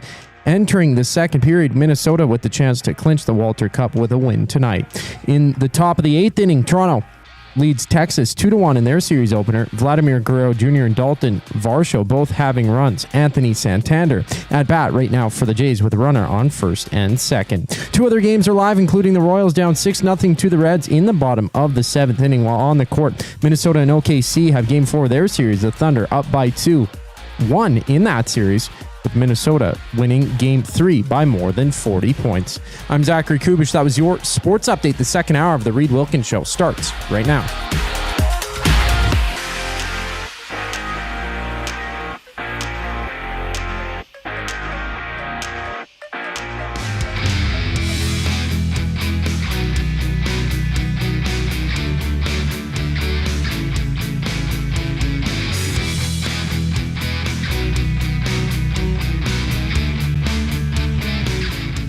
Oilers Dallas tomorrow at Rogers Place. Oilers up 2-1 in the best of 7. And, of course, Florida trying to make the Stanley Cup final for the third consecutive season. They have the brooms at the ready. One of us picked Florida to sweep that series. May have been me. A rare chance to be right for Reid Wilkins. Oh, don't say that. I'm quite excited about that opportunity. Jay's Play of the Day for Play Alberta coming up in about 15 or 20 minutes. We're also going to be giving away a pair of tickets to the Edmonton Stingers home game on Wednesday night. We will have some CEBL trivia for that you'll have to text in the right answer to. Jay will be keeping an eye on that. I mentioned tomorrow we are at Popeyes. As Popeyes, so Ben Stelter, the late Ben Stelter. You know what, Jay? One question I get asked a lot is, do you get nervous to interview people? And my answer is no, because I've been doing it a while. And they, well, it must freak you out when you talk to Connor McDavid. It doesn't freak me out. Connor McDavid is a human being who happens to be a very good hockey player. I know how to talk to people, though. You know, I'm not starstruck. I mean, sure, if I guess suddenly Joe Elliott, the lead singer of Def Leppard, rolled in here and sat between us, maybe I'd be a little flustered or starry-eyed, but I'm not like that. When I got to interview Ben Stelter one-on-one a few months before he unfortunately passed, I was like shaking nervous. Really? I really was. So this is not me like exaggerating or doing something just, to blow something out of proportion. I was nervous to interview Ben because like he was such a legend. And, I respected him and his family so much and his story and what he'd been through and how brave he was. And, Ben was battling and, I kind of knew his mom and dad a little bit by this point, just from other things or them being around the rink. And they said, like, for sure, talk to him, but like, you got to keep it to about a minute because he's tired and, we got to remember that and everything. So like, it's like, oh man, like I got to make this count. Like I got to really make this count. I was extremely nervous to interview Ben Stelter. It was like, he's a legend. Oh, it was amazing to get to talk to him. So anyway, yeah. Ben Stelter loved Popeyes. Yes. We love Popeyes. They're taking donations for the Ben Stelter Foundation tomorrow. So we're going to be at the Popeyes. Jay and I were kind of like, oh, we forgot to look up the exact address. We were like, yeah, the one by work here. And then we realized, well, for most people listening, that may not mean anything. It's 10010 171st Street. But really, it's 100th Ave and 170th Street. That's because we were like, what avenue is it? The one down there. The one over there. Just drive till you see it. Oh, that's not great for directions. So the exact address, 10010 171st Street. We're there 6 a.m. to 5 p.m. tomorrow. For Ben. Pretty cool. Very cool. And you know what else is cool? We've got somebody listening from Thompson Falls, Montana. Oh, nice. Originally from St. Albert. Oh, cool. I looked up what Thompson Falls is known for. They're known for the Thompson Falls Bridge. Wow. And the old jail museum in Thompson Falls. They got an old jail museum. Museum. Wow. Wonder if they got some handcuffs. Oh, and look at this. A sunflower gallery. Oh, cool. Very neat.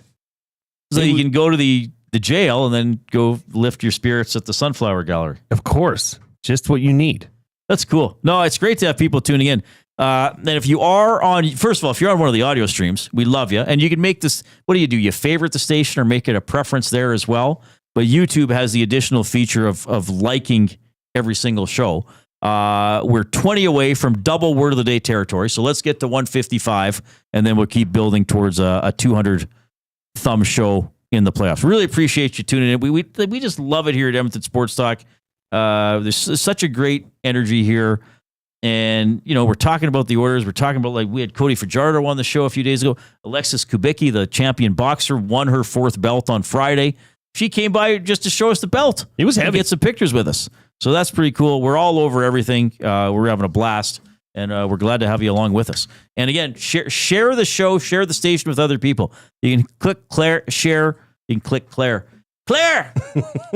Get over here so I can click you. Get over here, Claire. So you can click share, copy the link, put it out there to text it to people, email it to people, and say, hey, remember these guys, or check these guys out. Go give them a thumb up as well. Let's sound good. You know what else sounds good? Let's do a limerick. That Popeyes used to be a Red Robin. I know. I didn't know that. The best seasoning salt in the land. It was kind of shocking when Red Robin went. Oh yeah. That should be an off-topic topic. Wings up. Wings up. What was a favorite restaurant of yours that is no longer We'll around? do that. Yeah, we'll do that someday. You know what mine would be? I don't even have to think. Ponderosa. Oh, close. I was going to say Bonanza. Is Bonanza totally gone? I think there's one in Saskatoon. Oh, wow. If I'm not mistaken. Okay. I loved Bonanza. I don't know if I ever went to Bonanza. We used to go to Ponderosa when I was a kid. Swiss chalets Wasn't there are a Ponderosa on Stony Plain Road?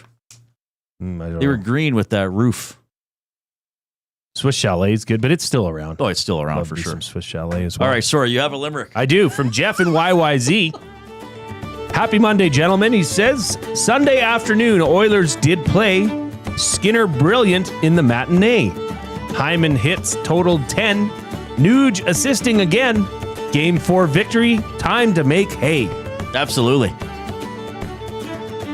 Good one from Jeff and YYZ, who sends his limericks in quite early in the day because he is in Toronto and gets to work by the time our show is on air. Appreciate hearing from him. All right, let's hear from some members of your Edmonton Oilers. It's the Oil Understood for GCL Diesel, providers of the best diesel engine components around. From turbochargers to injectors, fuel pumps to sensors, they are the critical engine component experts. Proud to serve Edmonton and Northern Alberta for over 50 years, and now a partner of Edmonton Sports Talk and the Reid Wilkins Show. GCL Diesel. Diesel.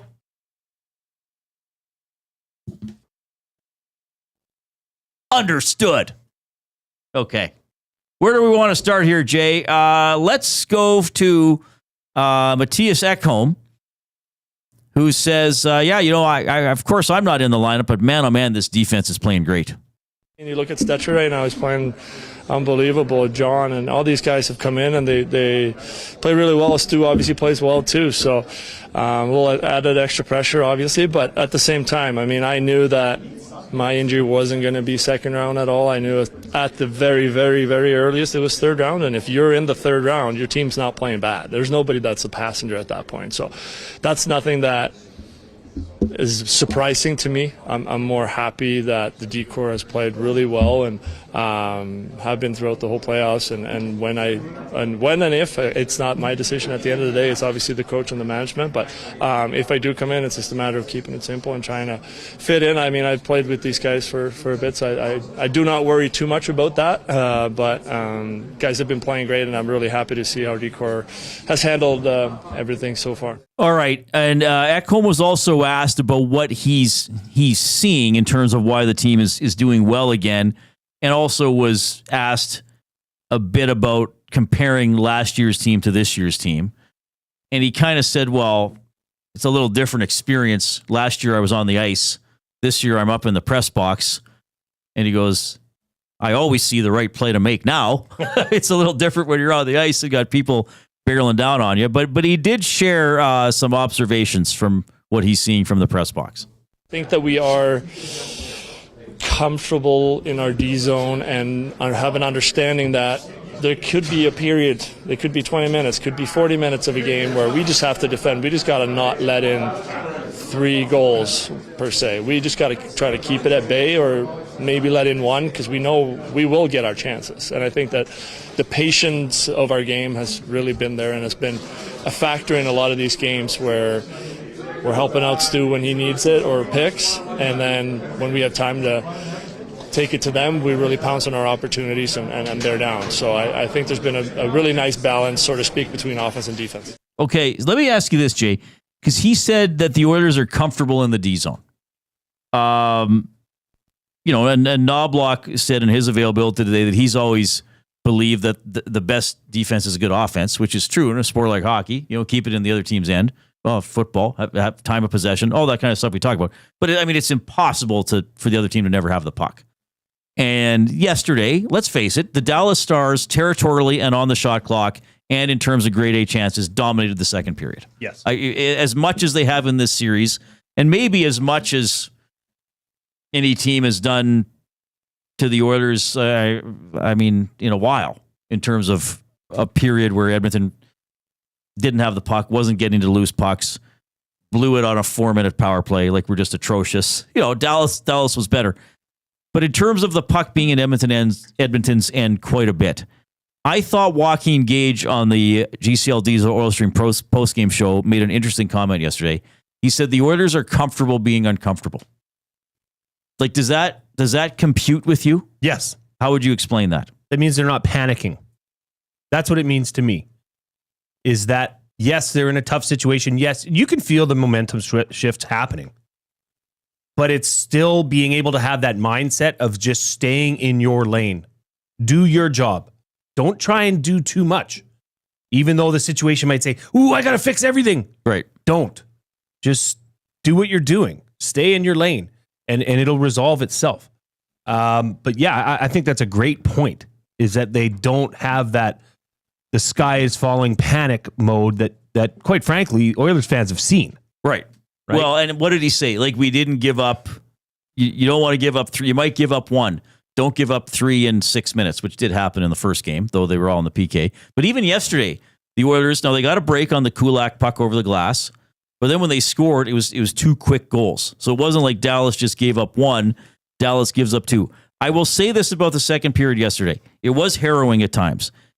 And I said the Oilers, I thought the biggest thing was the Oilers were getting beat to a lot of loose pucks. Like they just didn't seem to have their feet going.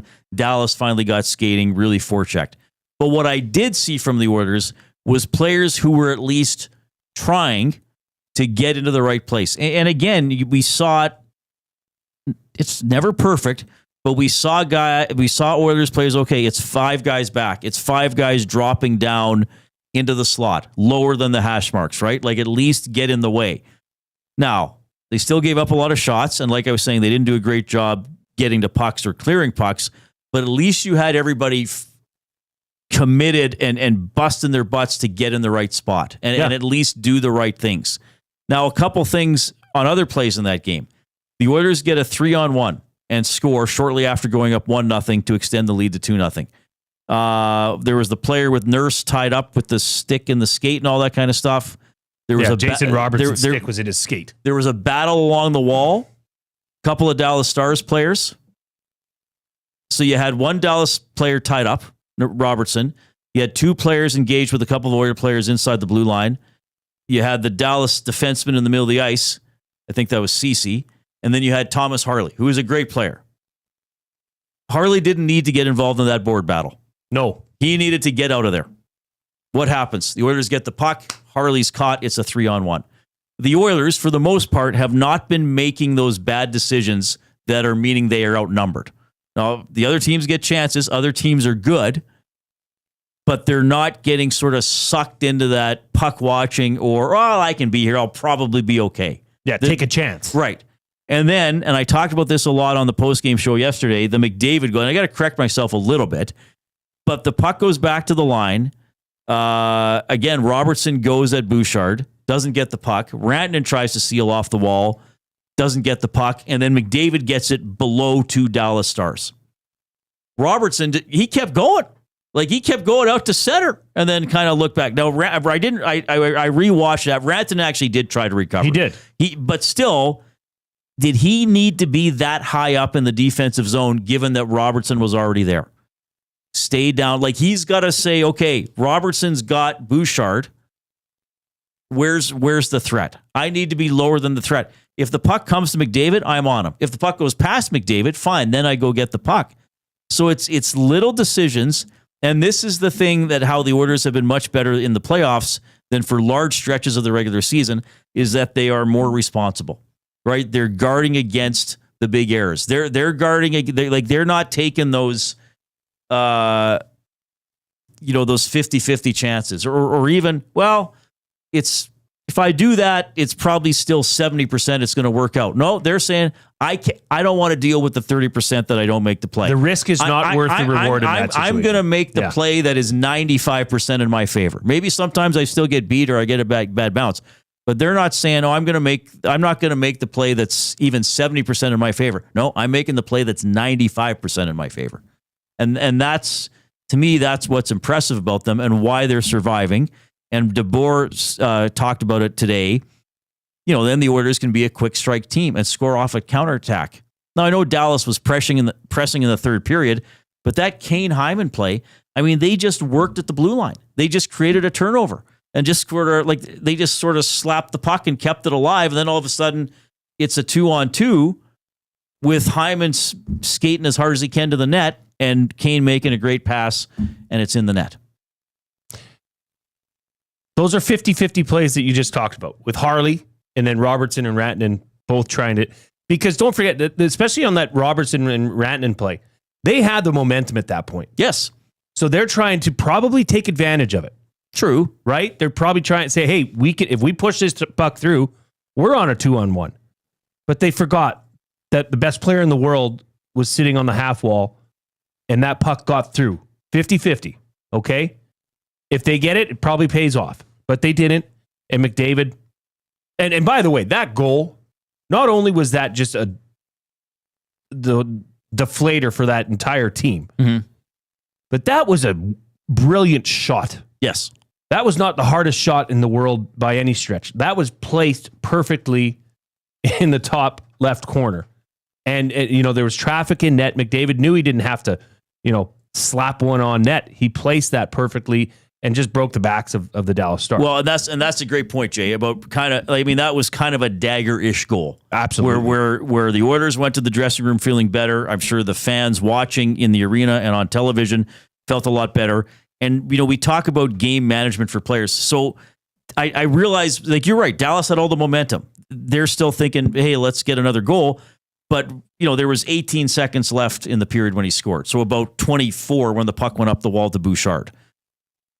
Yes, it's exciting to think about getting a 2-on-1, but I would think the Stars in that situation have to be thinking, okay, we're in our own end in the final 30 seconds. We got to prevent first. Live to fight another day. Right. We've won the period. We're winning the period. Yeah. Yes, we're probably still going to go down to the third down, but at least now, if they make a better play, Rantanen and Robertson, they can go off the ice kind of looking over at the Oilers and say, do you see what we just did you for 20 minutes? Yep. You're not the only team that can play well 5-on-5.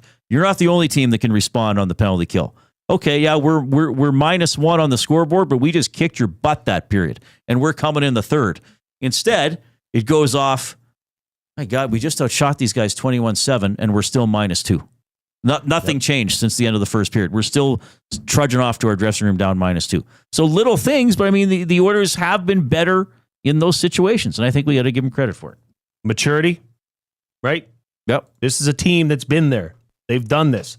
They've seen what happens when you're taking those risky plays and the effects that can happen afterwards for the opposing team. So that I think that was just a masterclass in team maturity, is being able to withstand. That was a heavy period by the Dallas Stars. That was an onslaught, and they came out ahead. That says a lot. And don't forget that whole Bouchard, that whole McDavid goal started with a straightforward, simple defensive play by Evan Bouchard, grabbing the puck out of the air that Dallas flipped out because they were trying to, replicate what the Oilers have been doing quite well. Right. Grabs it out of the air, immediately puts it on the stick of McDavid. Immediately. Doesn't waste any time. McDavid does the wraparound, which starts that sequence. But that started by a simple, straightforward, confident defensive play by Evan Bouchard. And Hyman pressuring the puck before that even. Sure. Before they cleared it out to center. All right, we've made double word of the day territory for the thumbs up on YouTube. So keep clicking away. I pressed the wrong thing. That's fine. I love hearing that. I love hearing that. I was going to clap. We need 44 more thumbs to get to 200. The show's not even half over. Let's get in there and click. Let's just see how high we can go today. Let's get well over 200. If we hey, you guys got me over 200 myself with no Jay in an abbreviated show on Friday. So a full show with Jay. Oilers up in the series. Luke Gazdic was on. Let's climb. You gotta climb it. Severe thunderstorm watch underway right now. Ooh, that's not good. Yeah, so all right. safe. Did someone text that into you? I just looked because somebody said the storm's rolling in. Well, it's we have a window here with blinds. It looks and dark. Yeah, it looks a little dark out. By the way, you can text, and I used to say this in my old job all the time.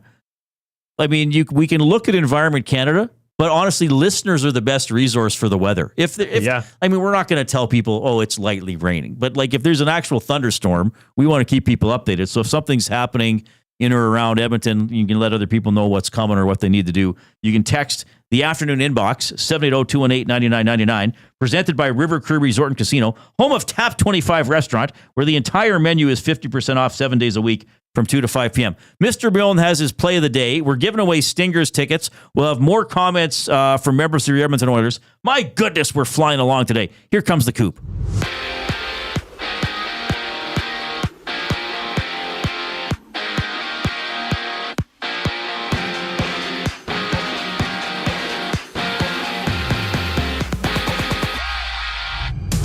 Connor Brown has been ruled out for the Oilers tomorrow in Game 4, with Brown exiting Game 3 midway through the contest after absorbing a hit from Dallas's Alex Petrovic. Plus, head coach Chris Knobloch said that Calvin Pickard has a possibility to be tomorrow's backup, while Matthias Ekholm remains day-to-day.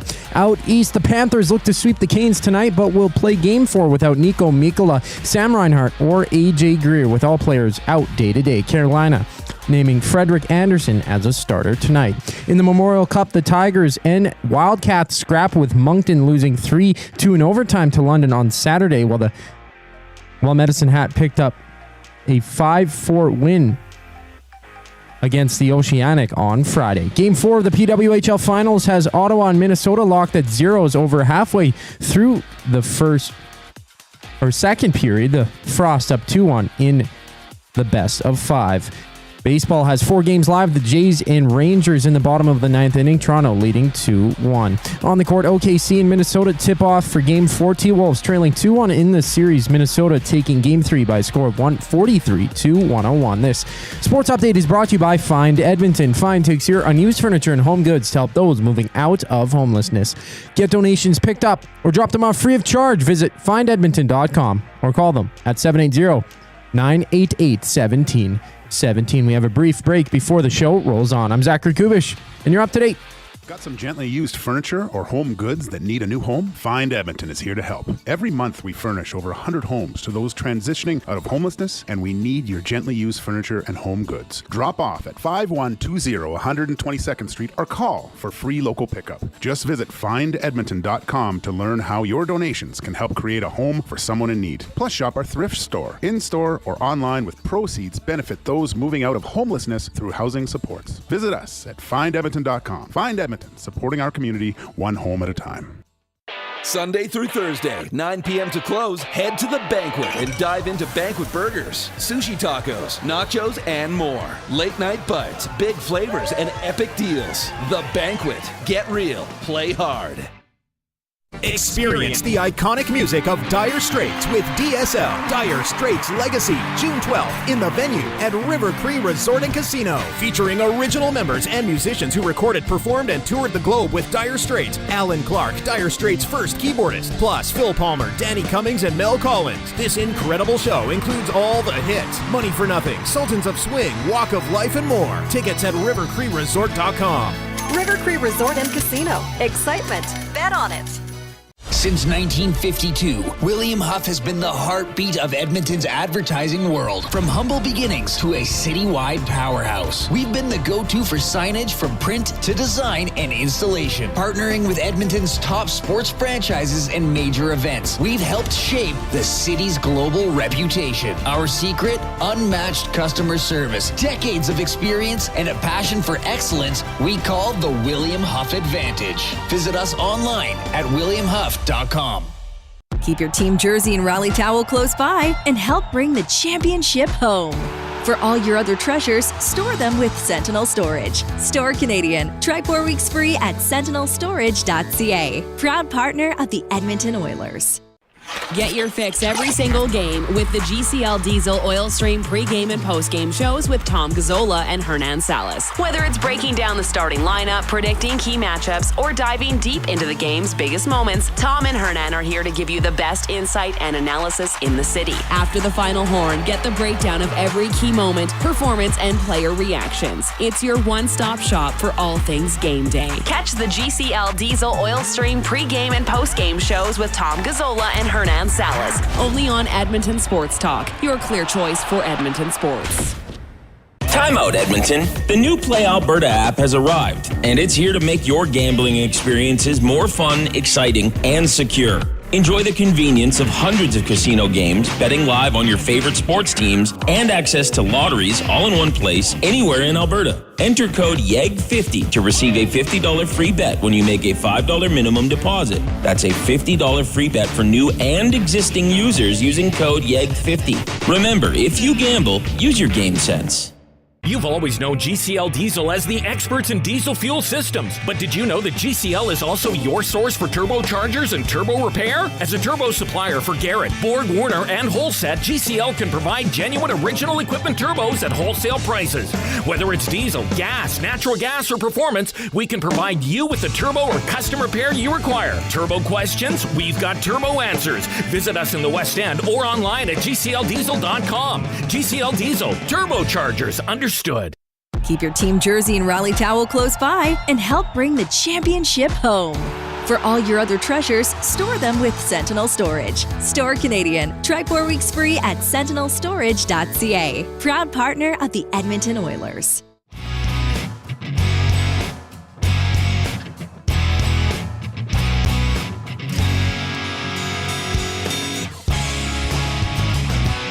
All right, we will have more clips from your Edmonton Oilers, Knobloch, Pickard, Ekholm, Kane.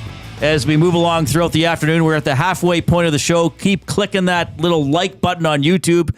If you haven't already, get in there and hammer the thumbs up. Oh my goodness, we're 24 away from 200. Let's see how high we can go today. Show record is 353 thumbs. Somewhat in play if we can keep clicking away. Let's get to 200 as quickly as possible. It is time for Jay's Play of the Day, presented by Play Alberta. Why limit your choices when you can have it all? Play Alberta is your go-to app for casino games, sports betting, and lottery, all in one place. With easy access to real money games, you can enjoy everything Alberta has to offer right at your fingertips. Download Play Alberta now and start playing today. Reid, I'm doing it. Well, I don't know what it is. I'm doing it. He's doing it, everybody. I'm taking the Carolina Hurricanes to win.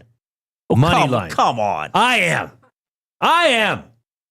Plus 140 for them to win one flipping game. Or almost 2.5 to 1 with the way I do the odds. Yeah. Win a game. Now, the odds would suggest that they should win a game eventually in the conference finals. Next year. They should. In the next regular season. Now, here's the They've real lost reason. 15 consecutive. That's borderline unbelievable. Here's the real reason I did it, Reid. Well, there's two. So if you head over to playalberta.ca, click on the EST specials, you'll see Jay's Play of the Day, Carolina Hurricanes to win, plus 140. Okay? If and when Carolina wins tonight, it absolutely puts into play the only way you will recognize the gentleman's sweep, Reid. That would be live. Right? Loss, win, loss. The only way I recognize the gentleman's sweep if it is the team with home ice advantage winning in 5 and losing game 4 on the road. Though, but it's pretty dang close. It would be close. It'd be close enough. Be close because, I mean, let's face it, Florida is beating their brains in. Right, but hey, like this is the Hulk against a Chihuahua. Edmonton fans know it all too well that a Florida team that's up 3-0 is prone to defeat. Let's just say it. Let's call it spade a spade. Fair enough. It's happened before. It's going to happen tonight. Well, I sincerely hope it does. But that's Jay's Play of the Day. Head over to playalberta.ca. Carolina straight up to win. Carolina to win, baby. Just straight up to win. Give it to me. Okay. Feed it to me. And don't forget, I was talking to somebody today that said, yes, I got to do that because these promos expire at the end of the month, at the end of May. Deposit $20 or more for a $100 free bet on sports. This is for new and existing players. 100 sports is the promo code. If sports isn't your thing and you want to go over to the casino, you can do the same thing. Deposit 20 or more to get a $100 casino bonus with using promo code 100casino. And do not forget, always use your game sense. Lingus in the nasty chat says Wilkie is really coming around on the gentleman's sweep. I would not say that myself. Hey, I got to ask you something, Reid. I'm just saying I'm getting tired of disputing it. Well, we do have some Stingers tickets to give away. Yes, we got trivia. Somebody, just me in the nasty chat said, so, question Reid. Why do you say Stingers instead of Stingers? I don't know. Can you not say the it first for me? time this has been brought up to me? Can you say Edmonton Stingers? Say it again. Edmonton Stingers.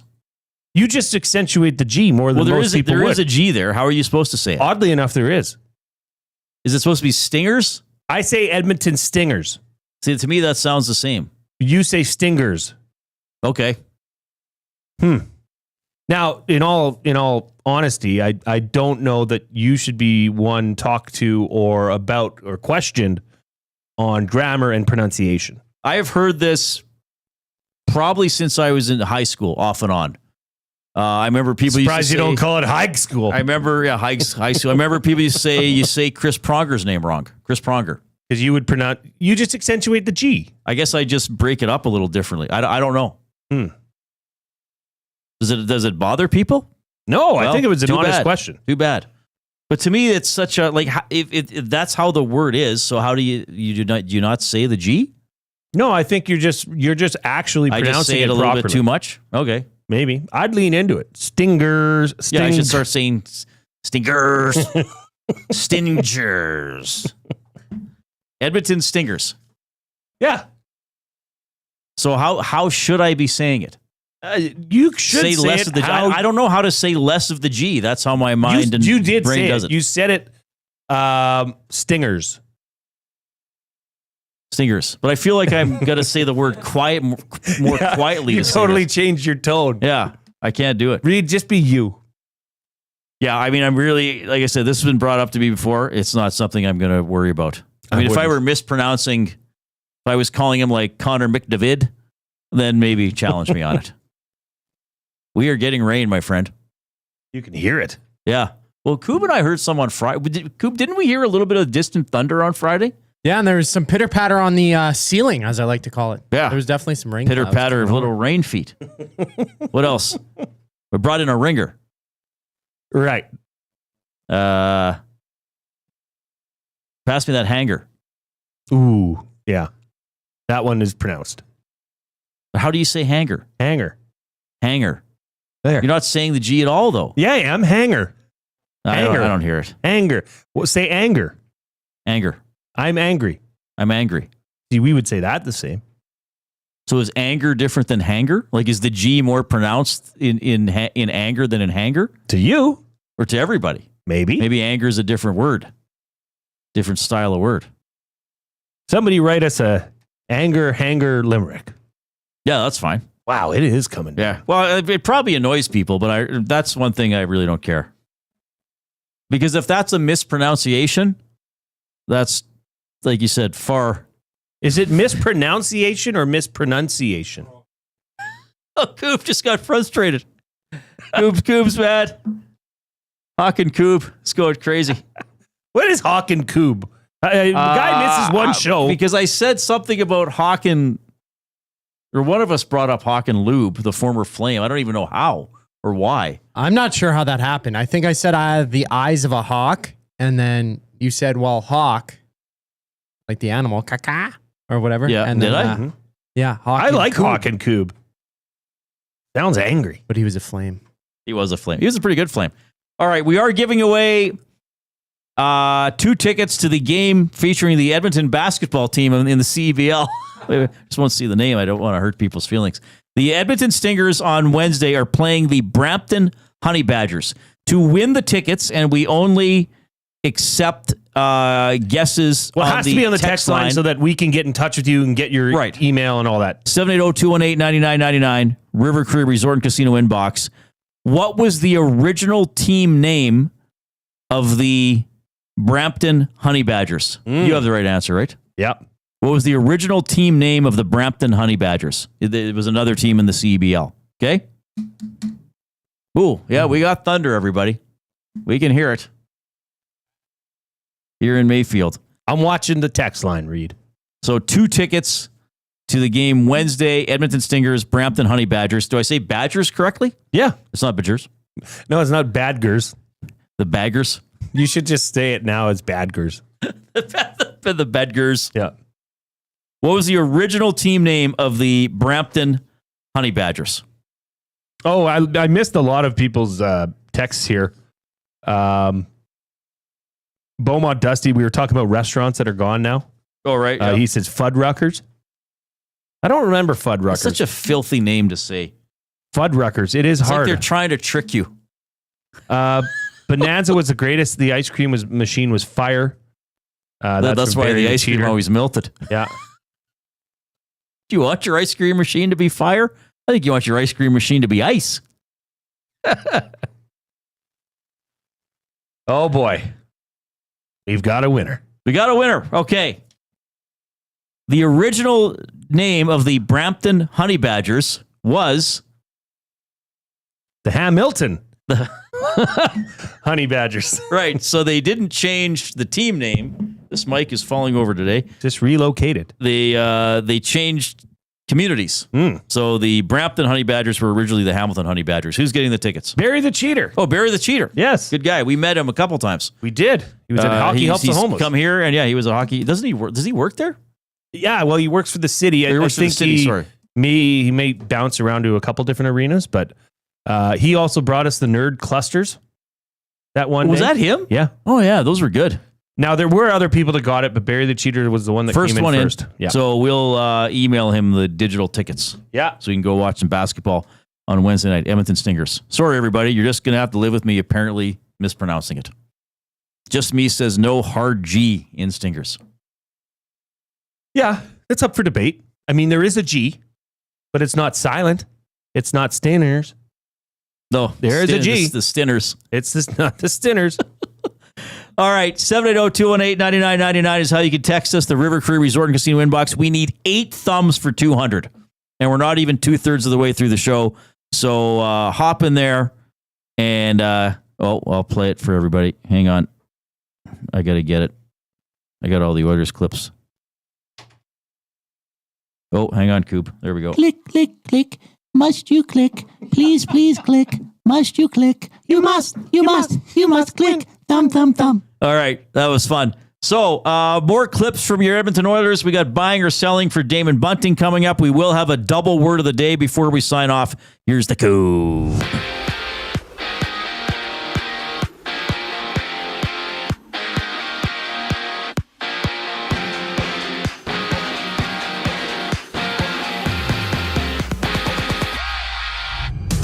Connor Brown will miss Game 4 tomorrow for the Oilers. He left midway through Edmonton's Game 3 victory, one taking a hit from Alex Petrovic of the Stars last night, though the injury is undisclosed. Plus, head coach Chris Knobloch says that Matthias Ekholm remains day-to-day while Calvin Pickard has the chance to serve as a backup tomorrow. And Carolina looks to avoid the sweep from the Panthers. Florida missing AJ Greer, Sam Reinhart, and Nico Mikkola tonight. All players day-to-day. While in the Memorial Cup, Moncton and Medicine Hat face off. Medicine Hat finding a 5-4 win over Rimouski on Friday, while the Wildcats lost to London 3-2 in overtime Saturday. In Game 4, the PWHL Finals is underway. Minnesota up 1-0 over the Charge with 5 to go in the second. The Frost up 2-1 in that series. NBA action has Toronto and the Thunder and T-Wolves going at it in Game 4 with OKC up 2-1 in the series. Tip-off for that one is at 6:30. And earlier, Toronto beat the Rangers 2-1 in their series opener. They rematch tomorrow just after 6. This sports update is brought to you by Advantage Sports Medicine. Connor McDavid's got a team of specialists, and you're stuck with a bag of frozen peas. Get the same locker room approach that's trusted by the best in the game at Advantage Sports Medicine. Call them at 780-460-9977 or visit their website at advantagesportmed.ca to book an appointment today. The Reid Wilkins Show returns after a brief intermission. I'm Zachary Kubish, and you're up to date. EST Hangout. It'll be interesting to see if the Panthers finish it off tonight, which I think will happen because the Hurricanes just can't seem to win a game at the conference finals. Carolina's done. Yeah. Carolina's window is closed. Carolina is building their team the wrong way. Well, they've also been there for a number of years. Yep. And there does come a point where you need to step back for a little bit to go forward. Like I guess the only thing is, what do they do with that cap space this offseason? The EST Hangout, presented by Sentinel Storage. Weekday mornings 9 to 11, only on Edmonton Sports Talk, your clear choice for Edmonton sports. Fridays just got a whole lot more fun.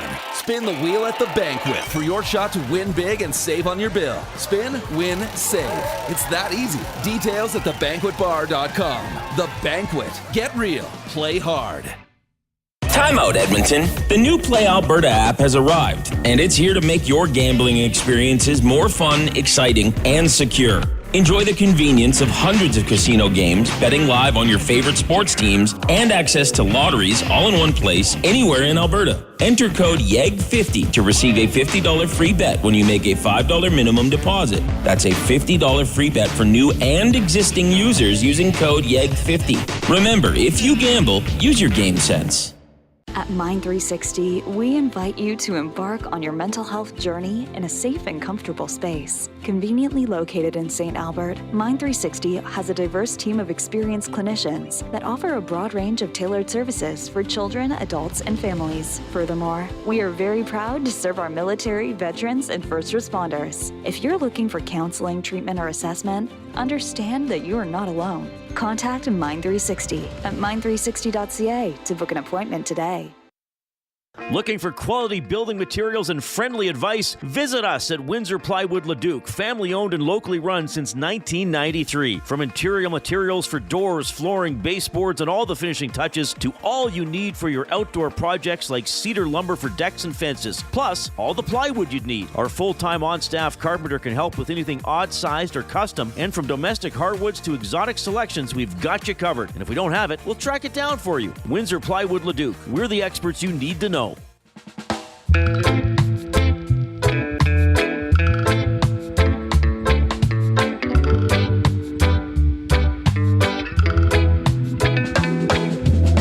Yes, we are getting some rain here in the Mayfield area. We haven't heard thunder in the last few minutes, though. Definitely getting some rain. It is. It's quite hard. Hard rain, they would say. Shout out to my niece. What happened? Callie Tuckwood. What happened? She was a member of the Alberta U21 provincial handball team. They won nationals. Oh, really? On the weekend, they defeated Quebec 27-21. Is that a typical score? Ish? Yeah, it would be, but it's usually reversed. Quebec is usually a dominant force in handball. So shout out. She's also a member of Team Canada. You have a very athletic family. Yeah, genes, bruh. Now, were your parents athletic? No. But you and your wife were... Yeah. Well, you're okay. I'm not saying this to troll you. Okay. And I realize there are differences between men and women. But your wife would arguably be a better athlete than you? In terms of achievement within the gender? Yeah. That sounded so she'd awkward, be up there for sure. And I mean... Now the Oscar for achievement within a gender will be presented by Reid Wilkins. But, well, you were both university players. Yeah. Yeah, you were an all-star. Basketball. Was she an all-star? No. Oh, sorry, April. I take it back. You're not that good. Yeah, she might not have... Is she listening? Yeah, maybe. She thinks I'm adorable, though. She does. You can do no harm. Uncle Reid does no harm. Yeah, Coop would be like, he's joking. He's my guy. Coop's Jay's dog. One of Jay's dogs. Yeah. The one I bonded with. I got to bring Coop in here one day. Well, do you think he would be chill? He'd be cool. Or would he not be upset being inside Man, with as long strange as he's people? got water and a couple toys. Really? A snack here or there. He'd sniff this whole office all day. Would he urinate? No, I'd take him out to the green space out front. But he wouldn't try to go in the I don't know. That would be an put him in a issue Wannick's office. Do whatever you like in here, boy. All right, what are we doing? Oh, I got to tell people that we are in the banquet studio every Monday. Bowl for just $2 all day at the banquet bar. Walk in, grab your friends, and start your week with some fun. Get real, play hard. The banquet. All right. Oilers had an optional practice today. They will play Dallas tomorrow, 6 o'clock, but more like a 6:20 face-off at Rogers Place. Oilers lead the West Final 2-1. Calvin Pickard, hoping to be the backup goaltender for Stuart Skinner tomorrow, flashes back to his injury against the Vegas Golden Knights. Yeah, I knew right away when it happened. It wasn't great. Obviously, it was an awkward collision. You guys probably all saw it, but I was running on straight adrenaline there for the rest of the game. Obviously, a big win. And for the next, I think, 36 hours till that next morning skate before Game 3, I tried to fool my brain into being okay. And, I came out, I think it was Thursday morning before Game 3 and tried to skate, but it was not good. And but credit to our medical staff, had me dialed in. And, when it first happened, I didn't think I was going to be back this fast for sure. All right, so good for Pickard to be back. I would expect him to be the backup tomorrow. We'll see about Matthias Ekholm. Maybe the Oilers will go 11-7 because Connor Brown is not going to play. We got to play this again, the Matheson thing with Knobloch today. Connor Brown, is he out for tomorrow? Connor Brown is out tomorrow. How did you see the hit? Maybe possibly the same way you saw it. I thought it was a hard hit. Is that how you saw it? Hard would have been part of my answer, yes. And not clean is the second part? Those are your words, not mine. All right. Well, that's one way for Knobloch to handle it. I mean, DeBoer kind of got mad about the Hintz play, right? The nurse slash on Hintz? Yes. Which was a penalty. Again, I didn't think it was dirty. I don't like seeing players get hurt, but it happens. I didn't think that was a dirty hit, Petrovic on Brown. I thought it was a hard hit, but hard hits do happen. But Knobloch chose to be careful with his words. I liked how he just said, I probably saw it the same way you saw it. Yeah. And also, good for Matheson, because a lot of guys, maybe even me included, just might have laughed and passed the mic on to the next carried person on and thought, well, I'm not getting an answer. But Matheson was like, okay, I'll tell you what I thought then. And you stop. Like, Matheson was basically saying, okay, I'll tell you what I thought then, if that's how you're going to answer. And he was almost daring him to say, okay, Chris, you stop me when you disagree with me, which I don't mind that either. And I know people still get down on Jim for the Draisaitl thing. Whatever, get over it. That went off the rails. I mean, I thought it was good work by both guys. But the discussion about was it a clean or dirty hit, and I guess the side that could say that, just for the record, Reid and I said it was fine. It was bang bang. Are we moping and whining? No, it's part of the game. But it did knock the player out of the series, so the coach is going to be asked. Yes, it was a big hit. Now the question for why wasn't that penalized argument would be the direction of where that hit landed first was right to Connor Brown's head. Right. This was not a body check per se. Now, again, bang, bang, things are happening fast. He was turning around after making a pass, was in a bit of a vulnerable position. Right. Probably not protecting himself as well as he should have. But that would be the argument for it. Would be the direct contact to the head. All right. So we have to get that in. Let's go back to a Calvin Pickard question. Asked to comment on the play of Stuart Skinner, who has had, 4 outstanding games, really, since he replaced the injured Pickard in net. He's been awesome, but it's no surprise to me. He always bounces back. There's going to be games where goals go in, and it's all about what you do next. And he always bounces back, and it's very impressive for a guy of his age. It's the stuff, the mental hurdles, the adversity he's gone through. It's crazy in his first few years, and how he always bounces back from it. So he's playing really well right now, and I know he's looking to keep it going. I mean, I've seen a little bit of, Pickard should get the net back, right? Well, no, he shouldn't. No, he shouldn't. Who would say that? You see, I don't know if people are being goofy or whatever. But look, Skinner, what is he since he came back? 4-2? Yeah. And in the 2 games he lost, it's not as if he was terrible. I mean, yes, you can always question goals when you're the goaltender for the losing team. He has 3 shutouts. Yesterday's game was his best game, I thought. By far. Because he kind of had to do... He had to himself. He had to make a lot of big saves, or just be steady, or cover pucks, or whatever.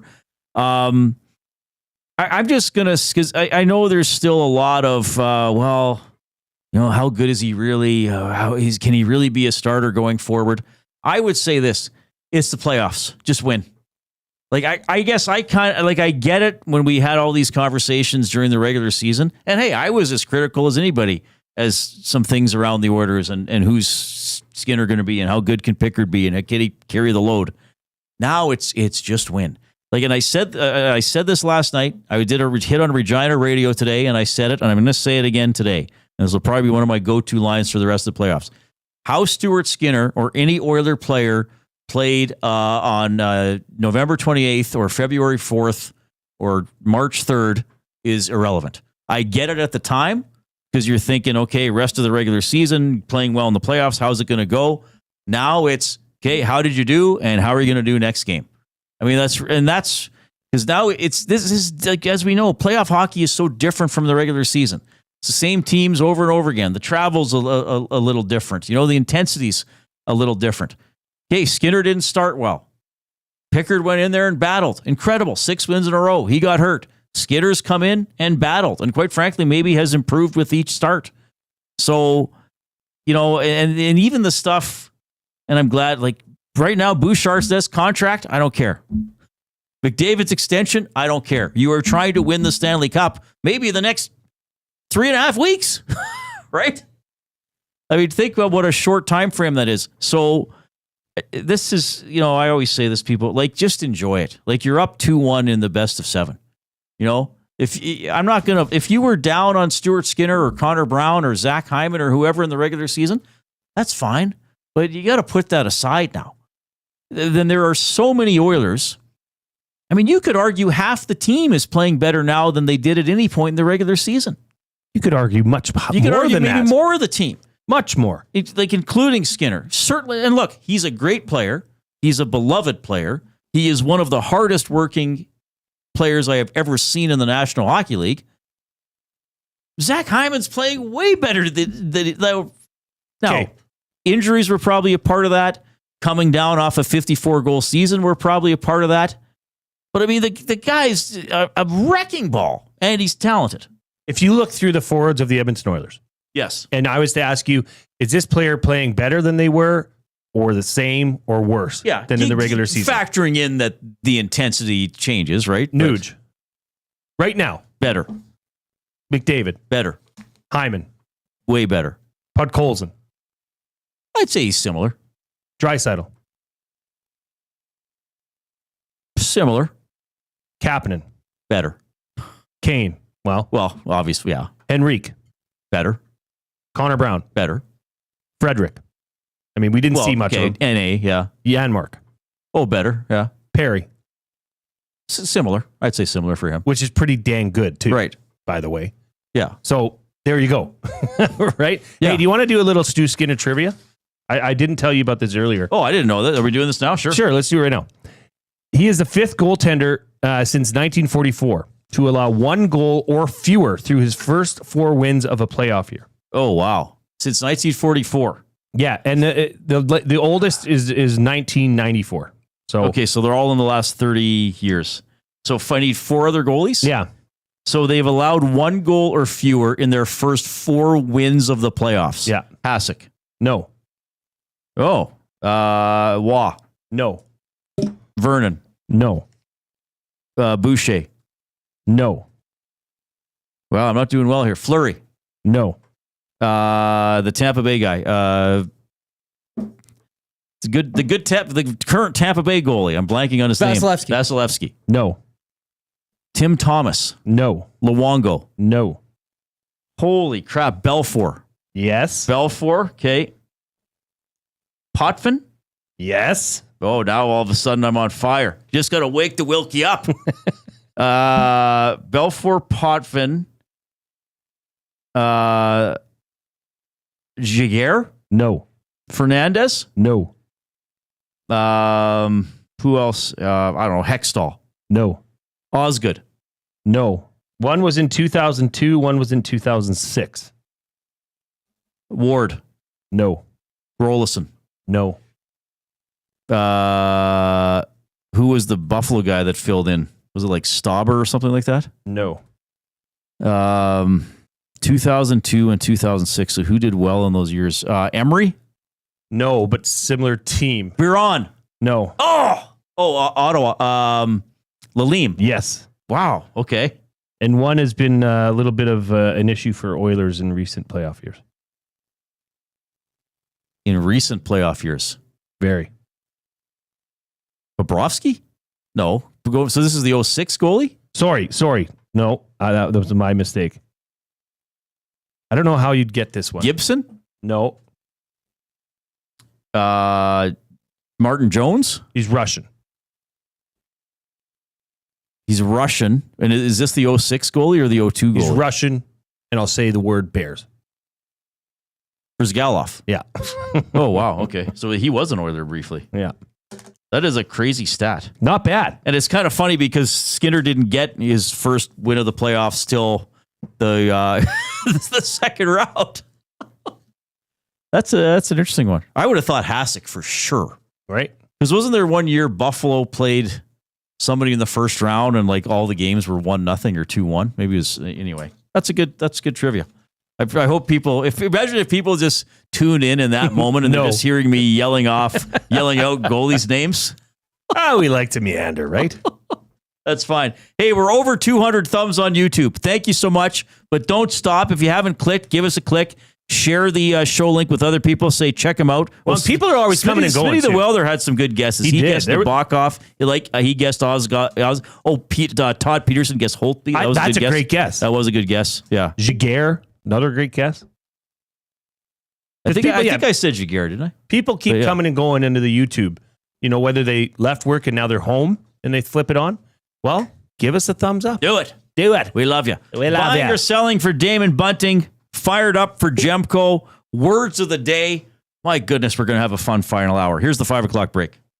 The Nielsen Show with Lieutenant Eric. Darren Dreger with us on the show. They felt like they did so many good things in that middle frame and weren't rewarded for it. But then Connor scores with 19 seconds left in the period. That gave the Oilers the cushion that they needed to then execute and play the game that they needed. And Dallas had no choice. They had to open it up a little bit. They had to chase. And then the talent of the Edmonton Oilers just takes over. The Nielsen Show with Lieutenant Eric, presented by Southport Chevrolet. Weekday mornings 6 to 9, only on Edmonton Sports Talk, your clear choice for Edmonton sports. Strike up some fun at the Banquet Bar. Bowling, drinks, and a great time with friends where the good times roll. Whether you're here to bowl or just hang out, the Banquet Bar is your go-to spot. Get real, play hard at the Banquet. Hey Edmonton, ready to take advantage of lower rates and better pricing? South Fort Chevrolet in Fort Saskatchewan has you covered. From rugged trucks to sleek SUVs. And with over 40 years in business, you can trust that you're getting the best deal on your new ride. As the proud title sponsor of the Nielsen Show, EST listeners can drive a little to save a lot with South Fort Chevrolet's transparent pricing and down-to-earth sales team. Visit us today in Fort Saskatchewan or online at southfortchev.com.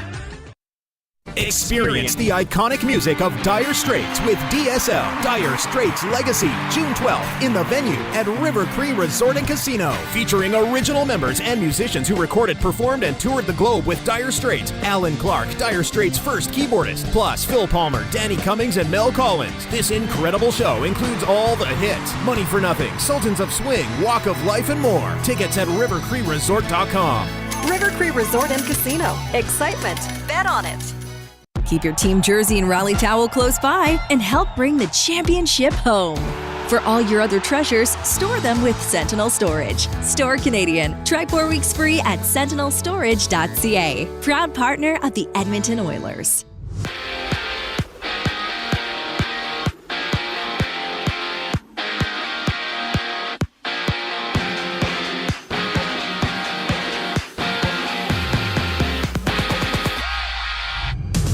Edmonton's Connor Brown is out tomorrow with an undisclosed injury. He'll miss Game 4 after he left midway through yesterday's Game 3 contest when taking a hit from Dallas's Alex Petrovic. Plus, Matthias Ekholm remains day-to-day while Calvin Pickard has the possibility to serve as backup tomorrow. Down south, Florida and Carolina meet in Game 3. Panthers up 3-0 in the series. Frederick Anderson starts for the Canes, while the Panthers will miss A.J. Greer, Sam Reinhart, and Nico Mikkola in their first chance to clinch the series. All 3 players day-to-day. From Minnesota, the Frost lead the Charge 1-0 at the end of 40 minutes in Game 4 of the PWHL Finals. Minnesota can tonight. In just a moment, the Wildcats and Tigers face off in Memorial Cup action, while on the court, OKC and Minnesota tip off in Game 4. T-Wolves trailing 2-1 in the series, having Minnesota take Game 3 by a score of 143-101. Earlier, Toronto won 2-1 against the Rangers with 2 games live right now. Dodgers up 2-1 over the Guardians in the end of the second inning. I'm Zachary Kubish. That was your sports update. The third and final hour of the Reid Wilkins Show starts right now.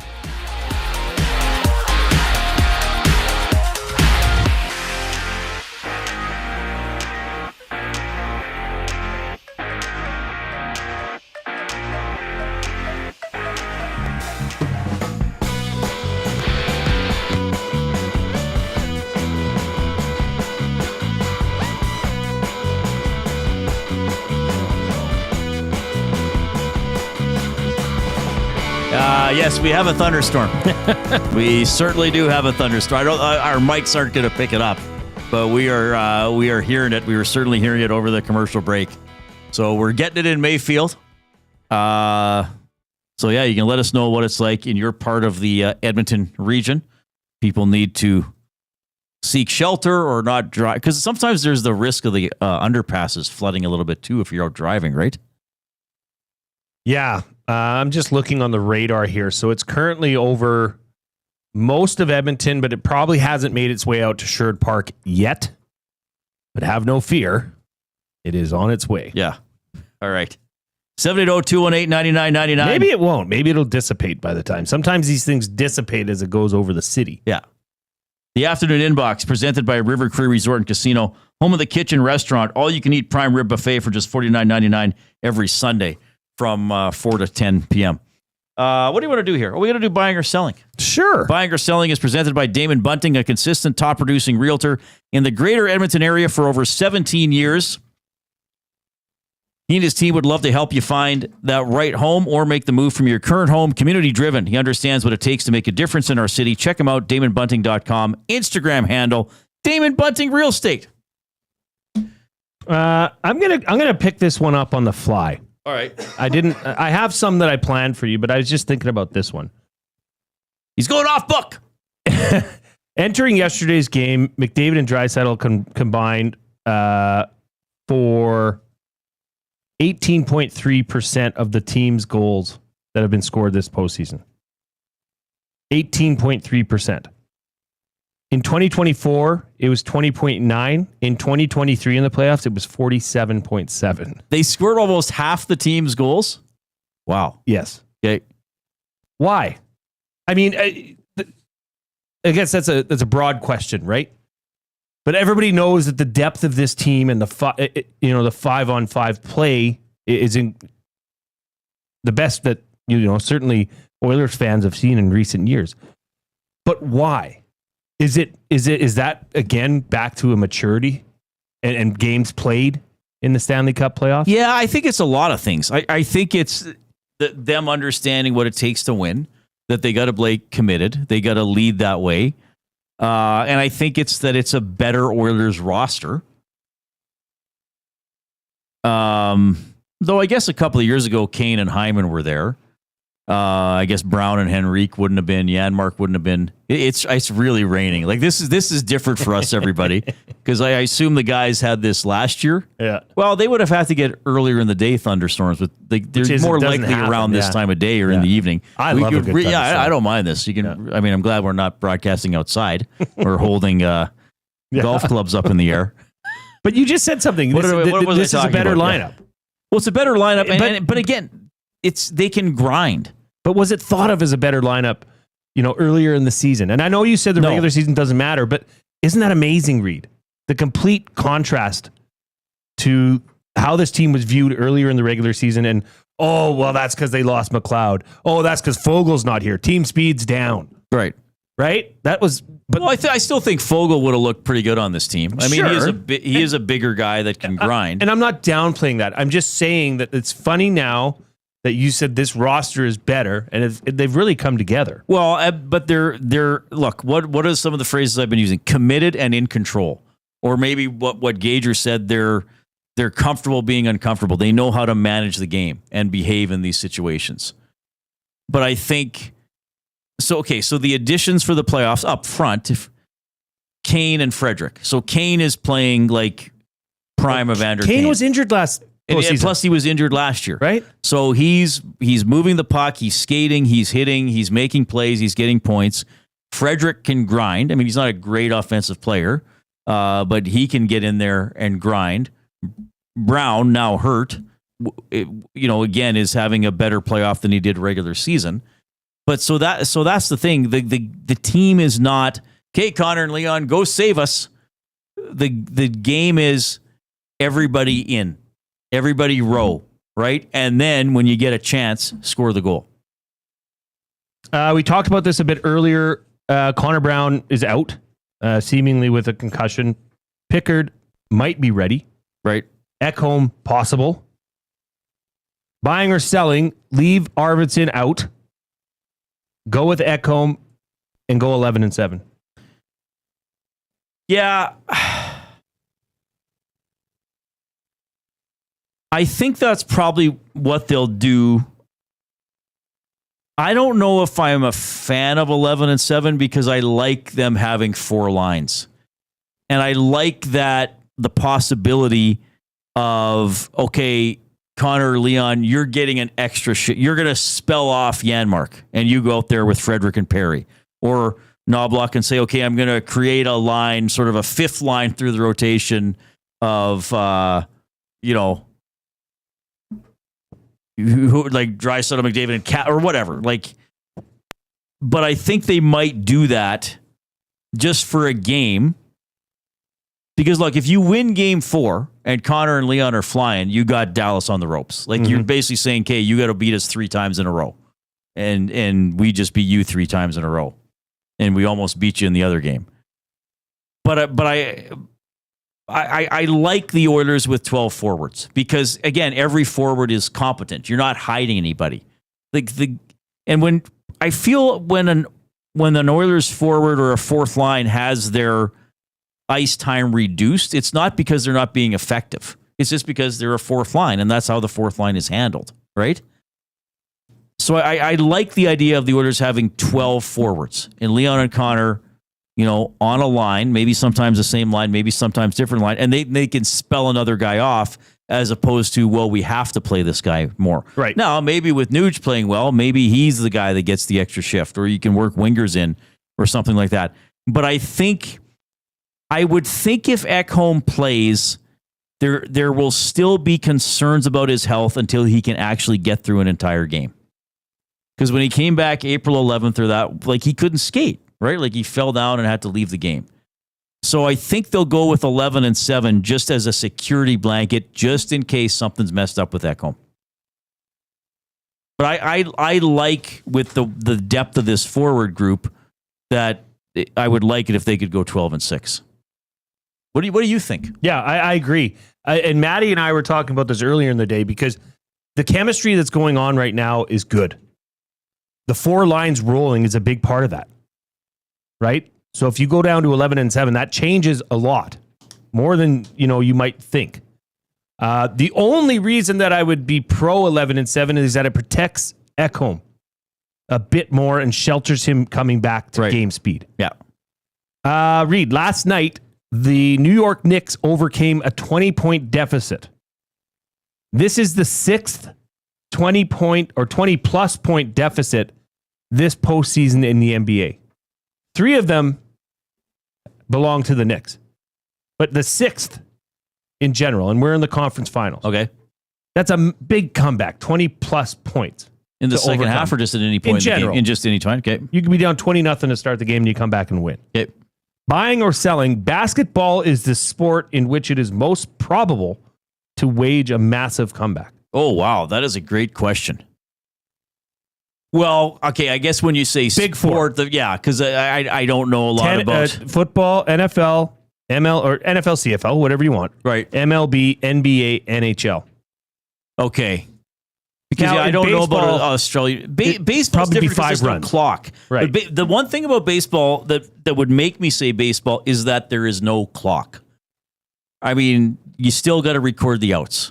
So you're up 10-1 after 7 innings. Yeah, you're probably going to win, but you can't win by just running out the clock or delaying. You got to still perform and get guys out. Which is why I thought football might not make this list. And that's the thing about football is that you're always up against the clock. Yeah. Like we see them, but they're pretty. And let's face it, there are a lot of exciting comebacks in football that ultimately fall short because you just can't do it. I think in hockey it's more probable than ever because it is an offensive era. You might get power plays. We've talked with, even when we had Kelly Rudy on 2 or 3 weeks ago about it. It seems like there's more, even if there's not more goals, like there's more pressure 6-on-5. I mean, we saw the Oilers have that comeback, though they ultimately lost, but they tied it back in their first playoff game. We're always going to be bringing up that Jets comeback against St. Louis, though I guess that was 2 goals, but it was 2 goals late. I guess I would probably have to say basketball because there's a shot clock and because there's a 3-point line. Yeah. And because you can throw a different defense. I mean, full court pressure, right? You can do things to create turnovers. I know, I guess other sports have elements of that. Okay, so what are we talking about? So basketball, we're saying 20 points at any point in the game. Yeah. So hockey, we're probably saying 4 goals at any point in the game. Yep. Or at least 3. At least 3, probably 4 to be considered a massive comeback. I mean, baseball, you're probably 5. saying 5 or 6 runs. Like something in baseball, something like where a grand slam wouldn't tie the game, but it would get you back in it. Football, like 3 scores. Probably, at least 17 points, if not 21. Yeah. Those really wouldn't have. Yeah, I guess I would say basketball because it has a 3-point line. And because you could potentially, I guess like in hockey, yes, you could score 3 goals in a minute, but that's hard to do. in basketball, you could be down 20 and conceivably outscore a team 12-0 over 2 minutes, and you're back within 8 all of a sudden. That's a really fun question. I'd probably have to say basketball. I think it's got to be basketball. Right? Yeah, I don't know about like individual sports. I guess it's where, I mean, maybe you could say tennis if you're down 2-0. You could come back and win 3 consecutive sets. Golf. I mean, Rory gave away a lead at the Masters and then won it, but that's a really good question. Interesting one here from Rip City Step. He says, didn't want to get ahead of ourselves, but did post this in the Nasty Chat this morning, and now I see it on someone's Twitter. Gretzky's first cup, Stanley Cup, was a rematch versus the Islanders. Correct. Sidney Crosby's first Stanley Cup was a rematch versus the Red Wings. Oh, yeah, that's right. McDavid's first cup? He says. Oh, it could be. You're kind of cherry picking, though. Those are the greatest to play. Right? Wouldn't McDavid be considered in that? Yeah, he'd be up there, obviously. Crosby would be up there. What about, well, Mario's was not. I mean, you're kind of skipping over Mario in between Gretzky and Crosby, right? Ovechkin was not a rematch. You want to go.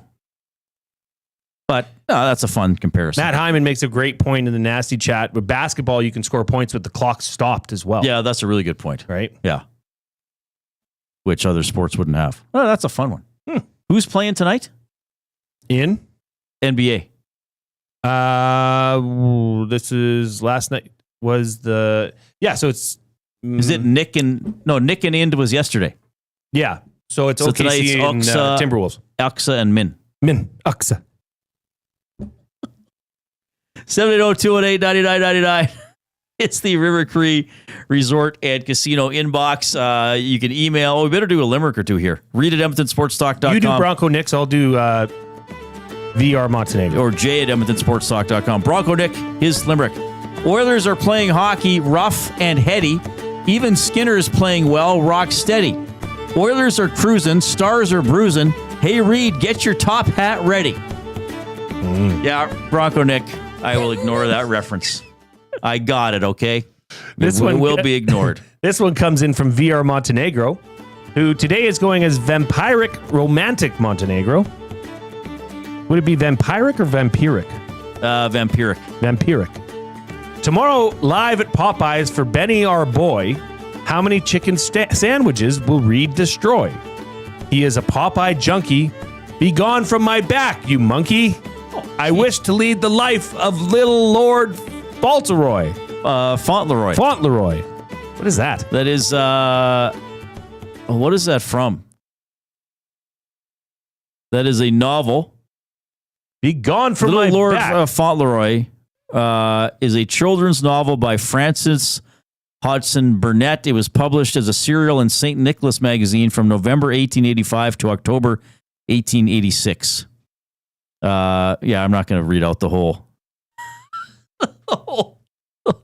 synopsis for the book, but there you go. Interesting stuff. Those were good limericks today. Very good limericks. Very good. Very good limericks. Keep giving us the thumbs up, by the way, if you haven't already on YouTube. How about this? 225 thumbs. Keep clicking. Let's get to 250. Let's get to 255. We're going to do a double word of the day. We still got fired up for Gemco coming up. And of course, we are in the banquet studio. Strike up some fun at the banquet bar. Bowling, drinks, and a great time with friends. Get real, play hard at the banquet.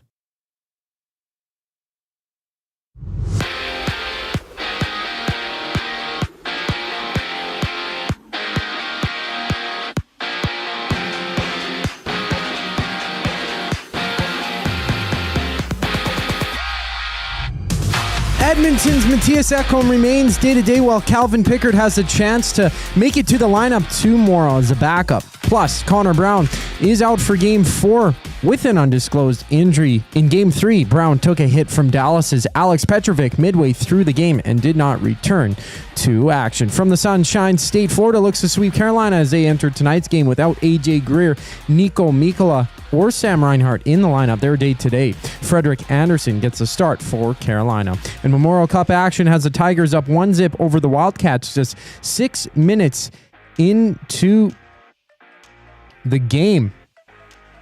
While in Minnesota, the Frost look to become back-to-back Walter Cup champions as they lead the charge 1-0 midway through the third period in Game 4 of the PWHL Finals. On the court, the T-Wolves and OKC have Game 4 of their series. The Thunder up 2-1 in that one, with Minnesota winning Game 3 by more than 40 points. Earlier today, the Jays beat the Rangers 2-1 in their series opener. They rematch tomorrow. This sports update is brought to you by Clover Bar Feeds. Clover Bar Feeds has all the animal feed you'll need. Get top-notch service and selection from their family-owned business. Visit Clover Bar Feeds at 200 Portage Close in Sherwood Park or call them at 780-467-5014. The Reid Wilkins Show returns after a brief break. I'm Zachary Kubish, and you're up to date. Get your fix every single game with the GCL Diesel Oil Stream pregame and postgame shows with Tom Gazzola and Hernan Salas. Whether it's breaking down the starting lineup, predicting key matchups, or diving deep into the game's biggest moments, Tom and Hernan are here to give you the best insight and analysis in the city. After the final horn, get the breakdown of every key moment, performance, and player reactions. It's your one-stop shop for all things game day. Catch the GCL Diesel Oil Stream pregame and postgame shows with Tom Gazzola and Hernan Salas, only on Edmonton Sports Talk, your clear choice for Edmonton sports. Looking for a winning strategy for your retirement? Contact me, Joaquin Gage at K4 Financial, where expertise meets dedication. I will always look for a careful approach to your retirement, ensuring your financial future is secure. From tailored strategies to clear, actionable advice, I'm here to guide you every step of the way. Don't leave your future to chance. Get in touch with me, Joaquin Gage, today at k4financial.ca or email joaquin.gage@k4financial.ca to start planning for a brighter future and a more secure retirement. Hi there. If you're like me, you like to picture yourself in luxury, even though there's absolutely no way you could afford it. And if you can, well, even better. Thankfully, I picture myself in something that is luxury, but still absolutely affordable, like the all-new Mazda CX-90 from Park Mazda. With the new luxury features like facial recognition settings and quilted detail Napa leather seating, I can pretend to be comfortable with all of my proper settings activated without even touching a button, thanks to Mitch Lewicki and the great staff at Park Mazda. I like to picture Mitch Lewicki as a ninja fighting off evil samurai. Park Mazda, your dealer for life in Sherwood Park off Y Road, parkmazda.ca. Your brand deserves more than just a whisper, it deserves a buzz. At the Hive Product Marketing, they specialize in promotional products that bring the buzz. From eye-catching giveaways to unforgettable keepsakes, they got the perfect products to make your brand stand out and get noticed. Visit the Hive Product Marketing and let them create the buzz your business deserves. The Hive Product Marketing, the official merch partner of Edmonton Sports Talk. Visit them online at thehiveproductmarketing.com. Must you click? Click.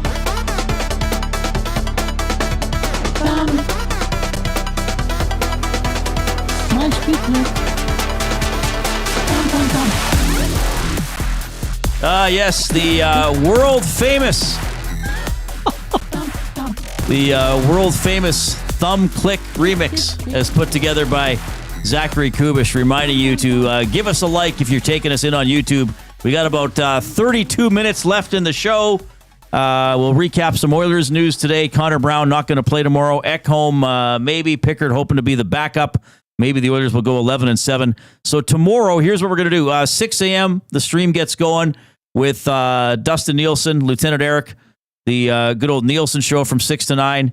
Pre-game coverage all day long. This show will be a little bit abbreviated. Sean Bell will be one of our guests tomorrow. And tomorrow we're at Popeyes. Okay, they're raising money for the Ben Stelter Foundation, which is incredible. So we'll keep you updated tomorrow on details for how you can help out. We're going to be at the Popeyes 10010 171st Street.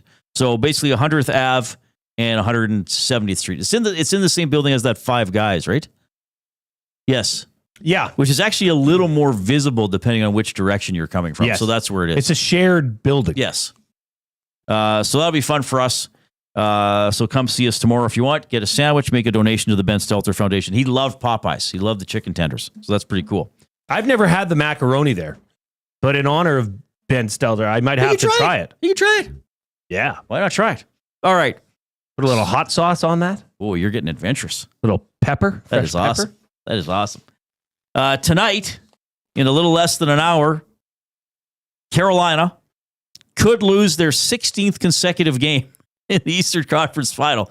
So in 2006 they beat Buffalo, right? And then beat the Oilers in the Cup Final. This is their 4th trip back to the East Final since then. They have not won a game. Oof. 15 consecutive losses. It will be 16 tonight, I predict. I know you have a different recommendation on that. I do. As per Jay's play of the day over at playalberta.ca, click on the EST specials. You'll find that I'm out on a limb. He's holding the limb in a hurricane. Yeah, what's another word? Holding a limb against a panther. I'm up, you know what, creek without a paddle. Right. That's where I am. But I have my reasons. Yeah, give it a try. Gentleman's sweep is live with a win. Oh, my God. Okay.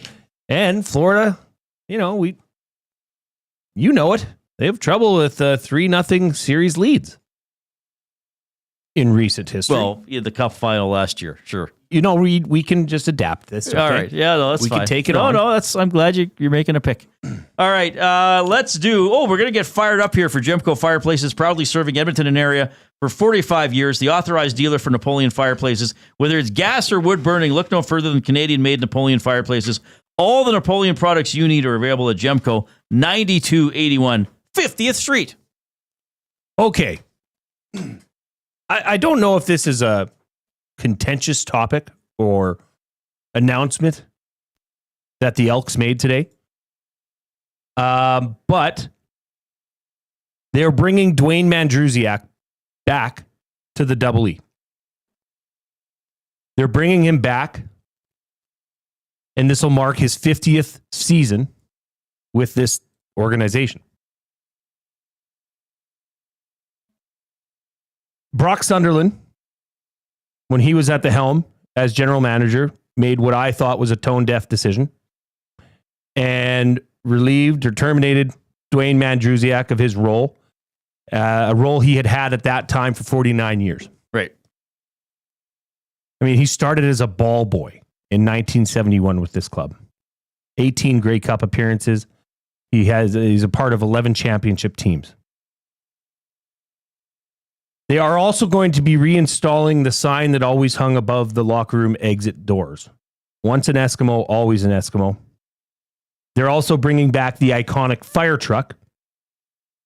So the question is this. I heard Hernan earlier on EST Afternoon say, pick a lane. Choose a lane and stay with it. Now, they have chosen that. They're going ahead as a Double E. This is still the Edmonton Elks. They have decided that. However, this is an organization that when Chris Morris was hired as team president, said that they would honor the past and celebrate or create the future. I'm fired up because this is an organization that is doing what they said they would do. This shouldn't be a surprise. Chris Morris came in here, went out and found his guy in Ed Hervey. Ed Hervey went out and found his guy in Mark Killam.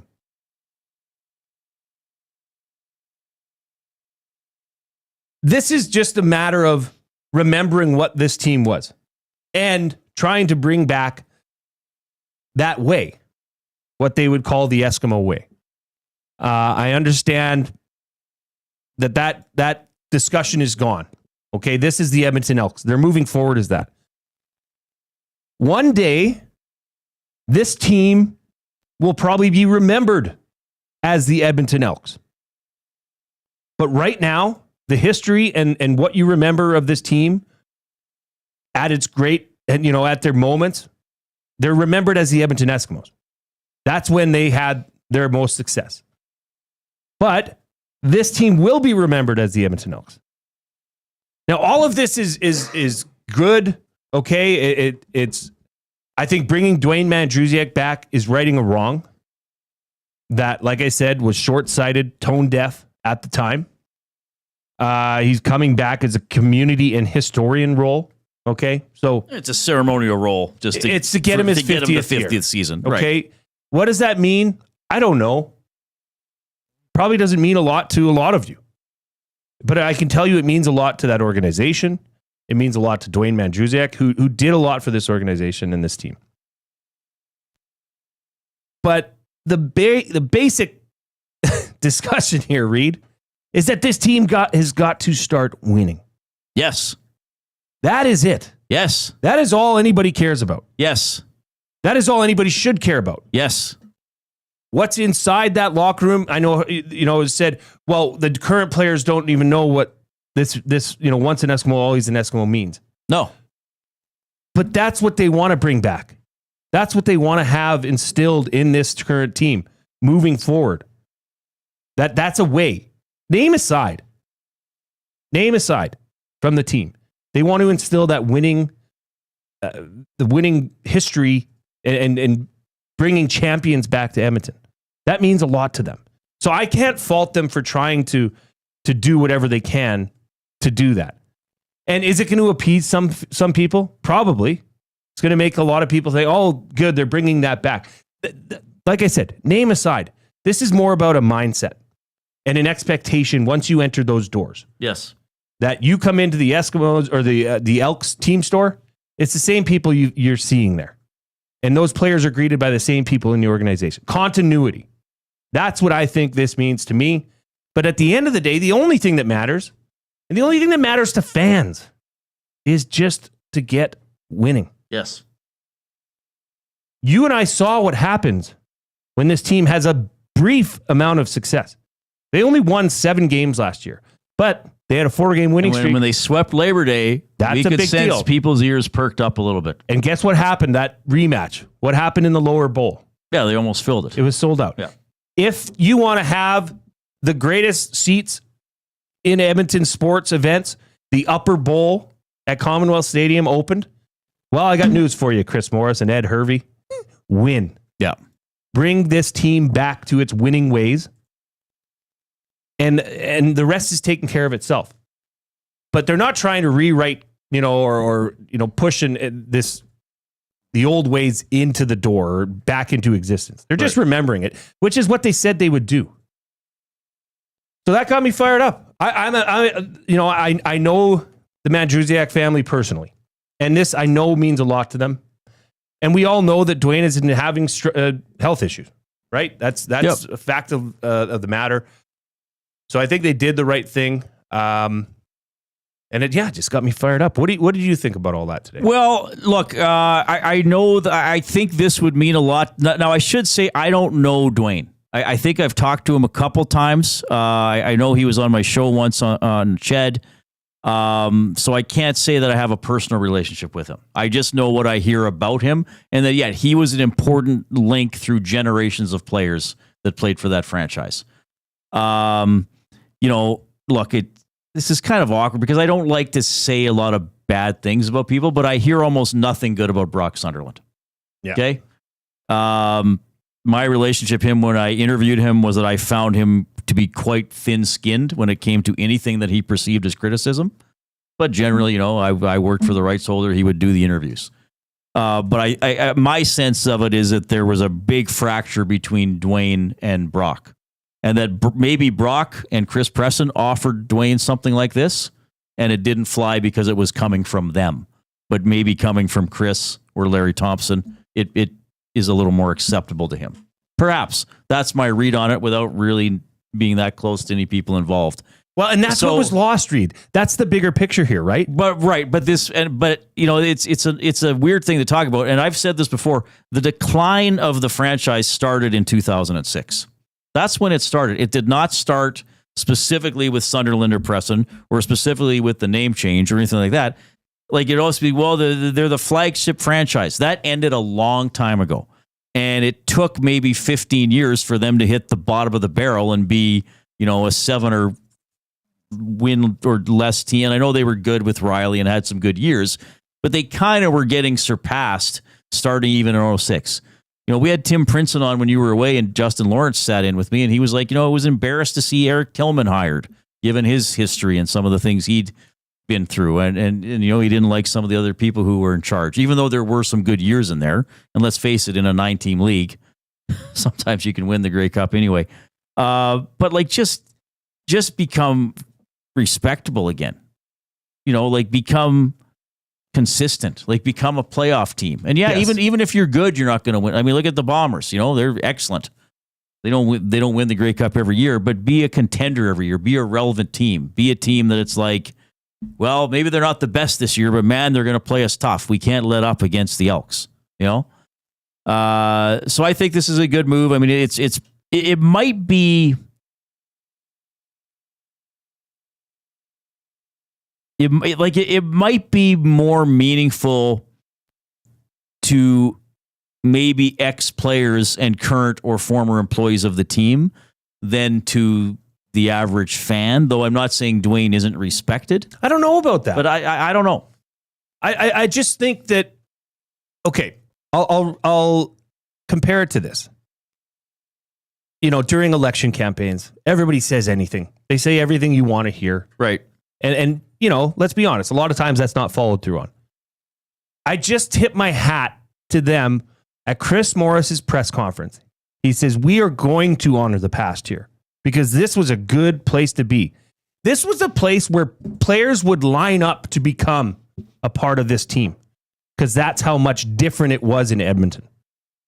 He's good. We're going to honor that, and we're going to bring that way back. So they're doing it, and they're showing the current players that are here. This is the way it was. This is the expectation that is on you right now as a member of this organization. That has to do with on the field activity, off the field activity, and more importantly, in the community and getting involved with the people and the place where you play this game that you love. That's more so what I see from it.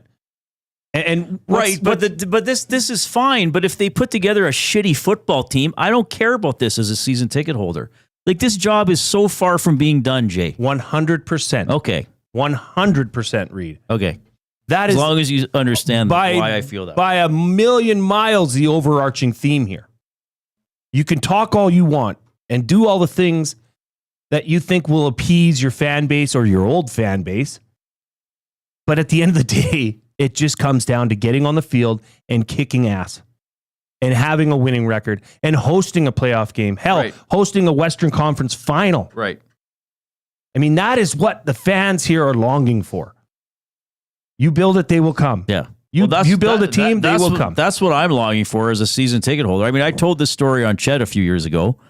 This past season, my mom booed the team off the field. Wow.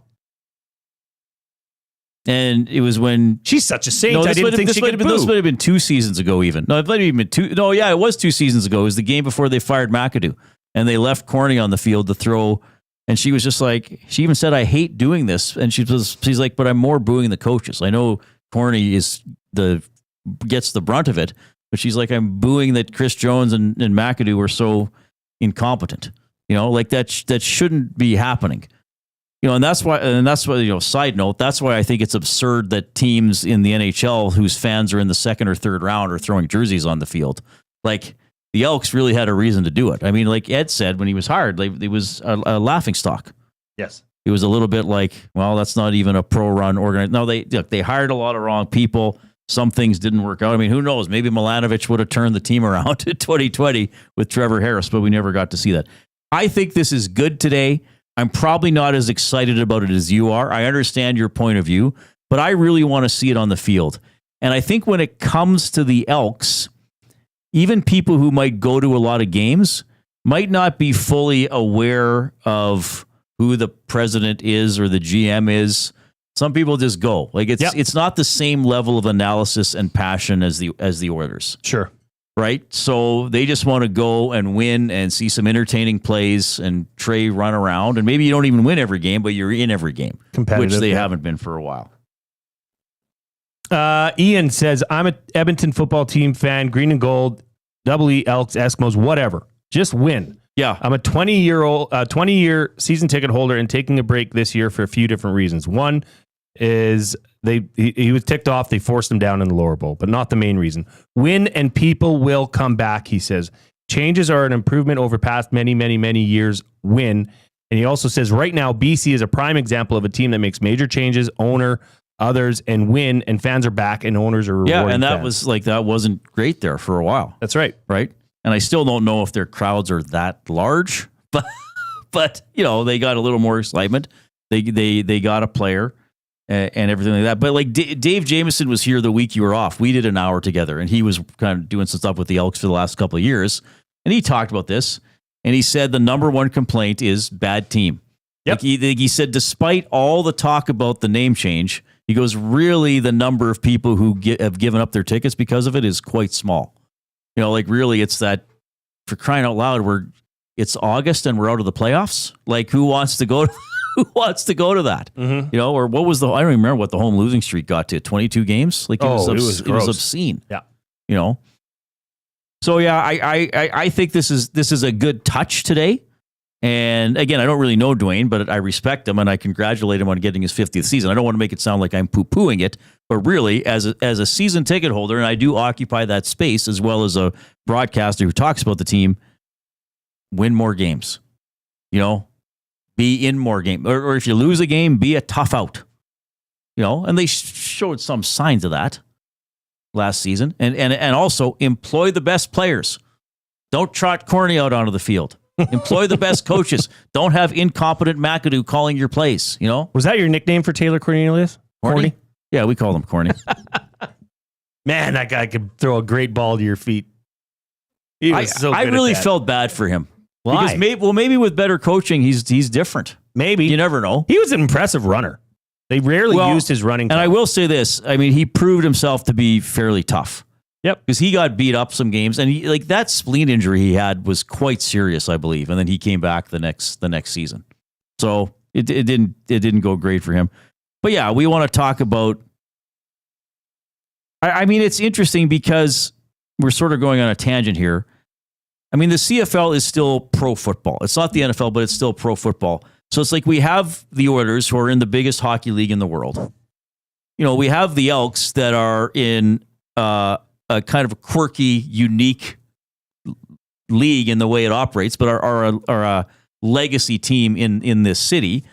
You can't compare them to the Riverhawks. Like, look, no offense to the Riverhawks. I know Randy Gregg, I know Steve Hogle. Nobody cares if they win or lose. The Riverhawks could go 0-40 at home. Nobody cares. They're going for a good time and maybe to casually watch baseball. I think the Stingers are kind of I think people maybe care about the results a little more than the Riverhawks. But yeah, but the Elks have proven that you still gotta win sometimes. Like there's 2/3 of the teams make the playoffs. Yeah, you shouldn't miss for 4 hey, and I get it. Like the Oilers shouldn't have missed in the NHL for 10 consecutive years. That's gross. Well, you shouldn't miss for 4 consecutive years in the CFL. Like you can't even sneak into third. But anyway, your point of being fired up, I think, is well suited. Is well made. I don't share that level of passion for it, but I do think this was a smart move today. And I get what you're saying. Morris is walking the walk. Yes. And part of that too is the fire truck, Reid. I mean, that fire truck is banging. Why'd they ever get rid of the fire truck? I don't know. That had nothing to do with the name I want them change. to bring back the huge slingshots that those little yellow soft balls that they used to shoot into the stands. But I think somebody fell out of the upper deck, didn't they? And they got rid of that? Poo-pooed that. Yeah. But now nobody's up there. So bring it back. Well, I guess they could. Yeah, that's a good point. All right. Appreciate that, Jay. Of course, Edmonton Sports Talk presented by Play Alberta. You can skip the flight to Vegas because jackpots are just a tap away. Experience all the thrills of the casino right from your phone with Play Alberta. Download the app today. Deposit $20 using the EST exclusive promo code 100casino for a $100 casino bonus. Here's something exciting. We are 8 thumbs away from 200 and... Oh, hang on, Coob. I muted myself. 55. Coob's doing it. So give us those thumbs for an incredible thumb total. Double word of the day coming up. Jason Milne and Reid Wilkins. Reid Wilkins Show. Yeah, baby. Yeah.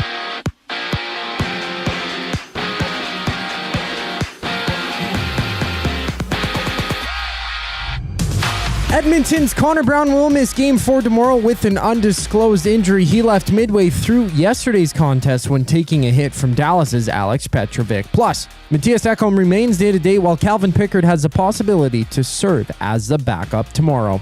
Down south, Florida and Carolina meet in Game 4. Panthers up 3-0 in the series. Frederick Anderson starts for the Canes while the Panthers will miss A.J. Greer, Sam Reinhart, and Nico Mikkola in their first chance to clinch the series. All three players day-to-day. Elsewhere, Game 4 of the PWHL Finals is going to overtime with the Charge down 2-1 to the Frost in the best of 5. That game's tied at 1 apiece. And there's just about 3 minutes left in the first period between the Tigers and the Wildcats. Medicine Hat up 1-0 over Moncton in Memorial Cup action. On the court, OKC and Minnesota tip off in Game 4. T-Wolves trailing 2-1 in the series, having Minnesota take Game 3 by a score of 143-101. And earlier it was the Jays finding a 2-1 win over the Rangers. With 2 games live right now, Dodgers up 4-1 over the Guardians midway in the 5th inning. I'm Zachary Kubish. That was your sports update. The final segment of the Reid Wilkins Show brings us back on the other side of the break. Get your fix every single game with the GCL Diesel Oil Stream pregame and postgame shows with Tom Gazzola and Hernan Salas. Whether it's breaking down the starting lineup, predicting key matchups, or diving deep into the game's biggest moments, Tom and Hernan are here to give you the best insight and analysis in the city. After the final horn, get the breakdown of every key moment, performance, and player reactions. It's your one-stop shop for all things game day. Catch the GCL Diesel Oil Stream pregame and postgame shows with Tom Gazzola and Hernan Salas, only on Edmonton Sports Talk, your clear choice for Edmonton sports. Looking for a winning strategy for your retirement? Contact me, Joaquin Gage at K4 Financial, where expertise meets dedication. I will always look for a careful approach to your retirement, ensuring your financial future is secure. From tailored strategies to clear, actionable advice, I'm here to guide you every step of the way. Don't leave your future to chance. Get in touch with me, Joaquin Gage, today at k4financial.ca or email joaquin.gage@k4financial.ca to start planning for a brighter future and a more secure retirement. Hi there. If you're like me, you like to picture yourself in luxury, even though there's absolutely no way you could afford it. And if you can, well, even better. Thankfully, I picture myself in something that is luxury, but still absolutely affordable, like the all-new Mazda CX-90 from Park Mazda. With the new luxury features like facial recognition settings and quilted detail Napa leather seating, I can pretend to be comfortable with all of my proper settings activated without even touching a button, thanks to Mitch Lewicki and the great staff at Park Mazda. I like to picture Mitch Lewicki as a ninja fighting off evil samurai. Park Mazda, your dealer for life in Sherwood Park off Y Road, parkmazda.ca. Your brand deserves more than just a whisper, it deserves a buzz. At the Hive Product Marketing, they specialize in promotional products that bring the buzz. From eye-catching giveaways to unforgettable keepsakes, they got the perfect products to make your brand stand out and get noticed. Visit the Hive Product Marketing and let them create the buzz your business deserves. The Hive Product Marketing, the official merch partner of Edmonton Sports Talk. Visit them online at thehiveproductmarketing.com.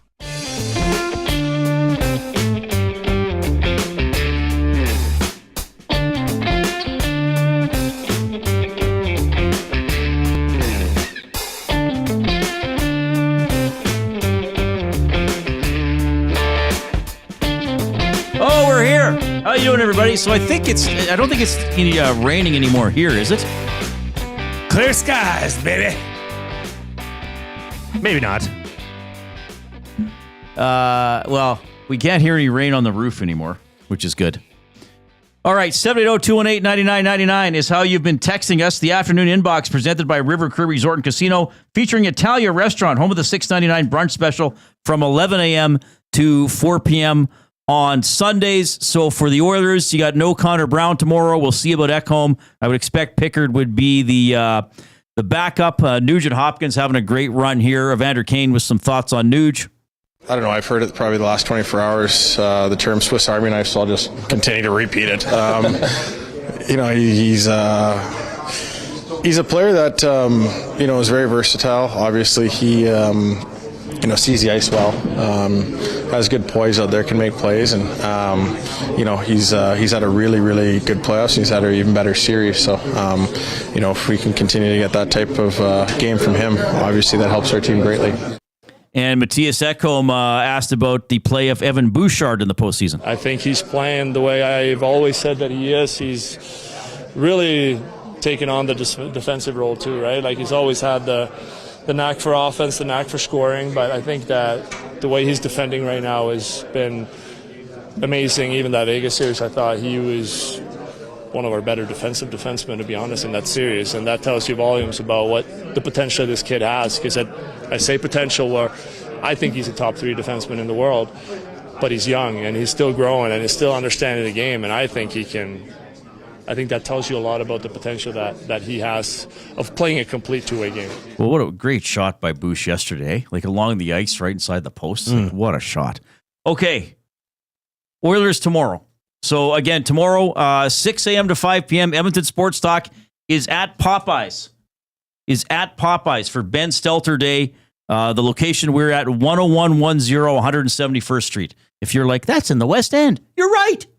Well, you know how people in Edmonton hear addresses, the first thing they do is, what, North Side, West End? Like, what are the very general areas you would break it down to? North Side, West End. South Side, downtown. Then there's no real East Side. Yeah, we don't say East Side, Bonnie-Doon, Capilano. It's more like Bonnie-Doon, Capilano. Or Mill Woods, yeah. Because I think South Side, you wouldn't say Mill Woods. South Side would be anywhere from White Ave to South Edmonton Common. Yeah, South Side's like 111th Is Terwilliger and Windermere its own thing now? Southwest. Yeah, that's Southwest. You just say Southwest. Yeah. Or just Terwilliger. Yeah. Yeah, but if I said... North Side's broad. If someone said to me, oh, here's this place you got to go to, it's South Side, and they gave me the address and then I drove to it, I'd be like, this isn't South Side. Yeah, it's I'd be Mill thinking Woods. Southgate. Yeah, like it's Mill Woods. I'd be like, why didn't you say Mill Woods, weirdo? Yeah, weirdo. And then I text Just tell me you're where a it is. weirdo. Quit misleading me. Misleader. But North Side's broad. I mean, North Side, but you could also say... Yeah, then you could say Clairview or... Northgate. St. Albert Trail. Yeah, even if it's 20 blocks off St. Albert Trail, that's up there. Okay, double word of the day, baby. The word of the day with Reid and Jay. Oh, I'm sorry. Did I break your concentration? What do they got to say? Say what again? Say what again? I dare you. Let's find out. English, do you speak it? Then you know what I'm saying. That way, 257 thumbs, and you can still click. That's awesome. Job. All right. First word of the day, dyspeptic. Dyspeptic. Oh, wow. I had one word that I found and then one word I got from my good friend. Can you say it one more time? Good friend Dave, which will be coming up next. This word, though, dyspeptic. D-I-S-P-E-P-T-I-C. Okay. D-Y-S-P-E-P-T-I-C. Oh, crazy. This is an adjective. So it's some sort of like not malfunction, but some sort of malady or something like that. I'm going to say it is it is the condition in which you don't produce enough stomach acid. The old peptic got you there. Yeah. Right? Dyspeptic is a formal and old-fashioned word used to describe someone who is bad-tempered. Oh. In other words, easily annoyed or angered. Oh, there are days I'm dyspeptic. Yeah. Maybe just the last segment. By some days, I mean all of them. All right. The second word of the day. 0 for 2. I suck. Yeah, don't be so hard on yourself, young fella. Impugn. Impugn. I-M-P-U-N-E. Oh. That's wrong? I-M-P-U-G-N. Huh. And this means, I think this is sort of like without limits or without remorse. Like almost relentless. Because I think if you do something with impunity, you just don't hold back. You just go. Like you could say the Oilers scored goals with impunity against the Dallas Stars. So impugn would be the shorter form of, I don't know. So what's your actual definition? A lack of remorse or like not holding back. Like what's, you know what I'm going for? Yeah, I mean, so To assail by words or arguments. Oh, okay. Oppose or attack as false or lacking integrity. No, I didn't get it properly. Oh, I was like, no. yeah, I didn't get it. You suck. That's okay. Yeah, what are you going to do? What are you going to do? Be wrong. Some days you win, some days you lose. I go 0 for 4 with word of the day. All right, tomorrow we're at Popeyes, 100th Avenue, 171st Street for Ben Stelter Day. That's going to be incredible. Game day tomorrow. Oilers up 2-1 on the Dallas Stars. Game 4 in the East Final starts in about 25 minutes as the Panthers try to finish it off. Big thanks to Zachary Kubish. He's the glue guy. Jason Milne. I'm Reid. Take care.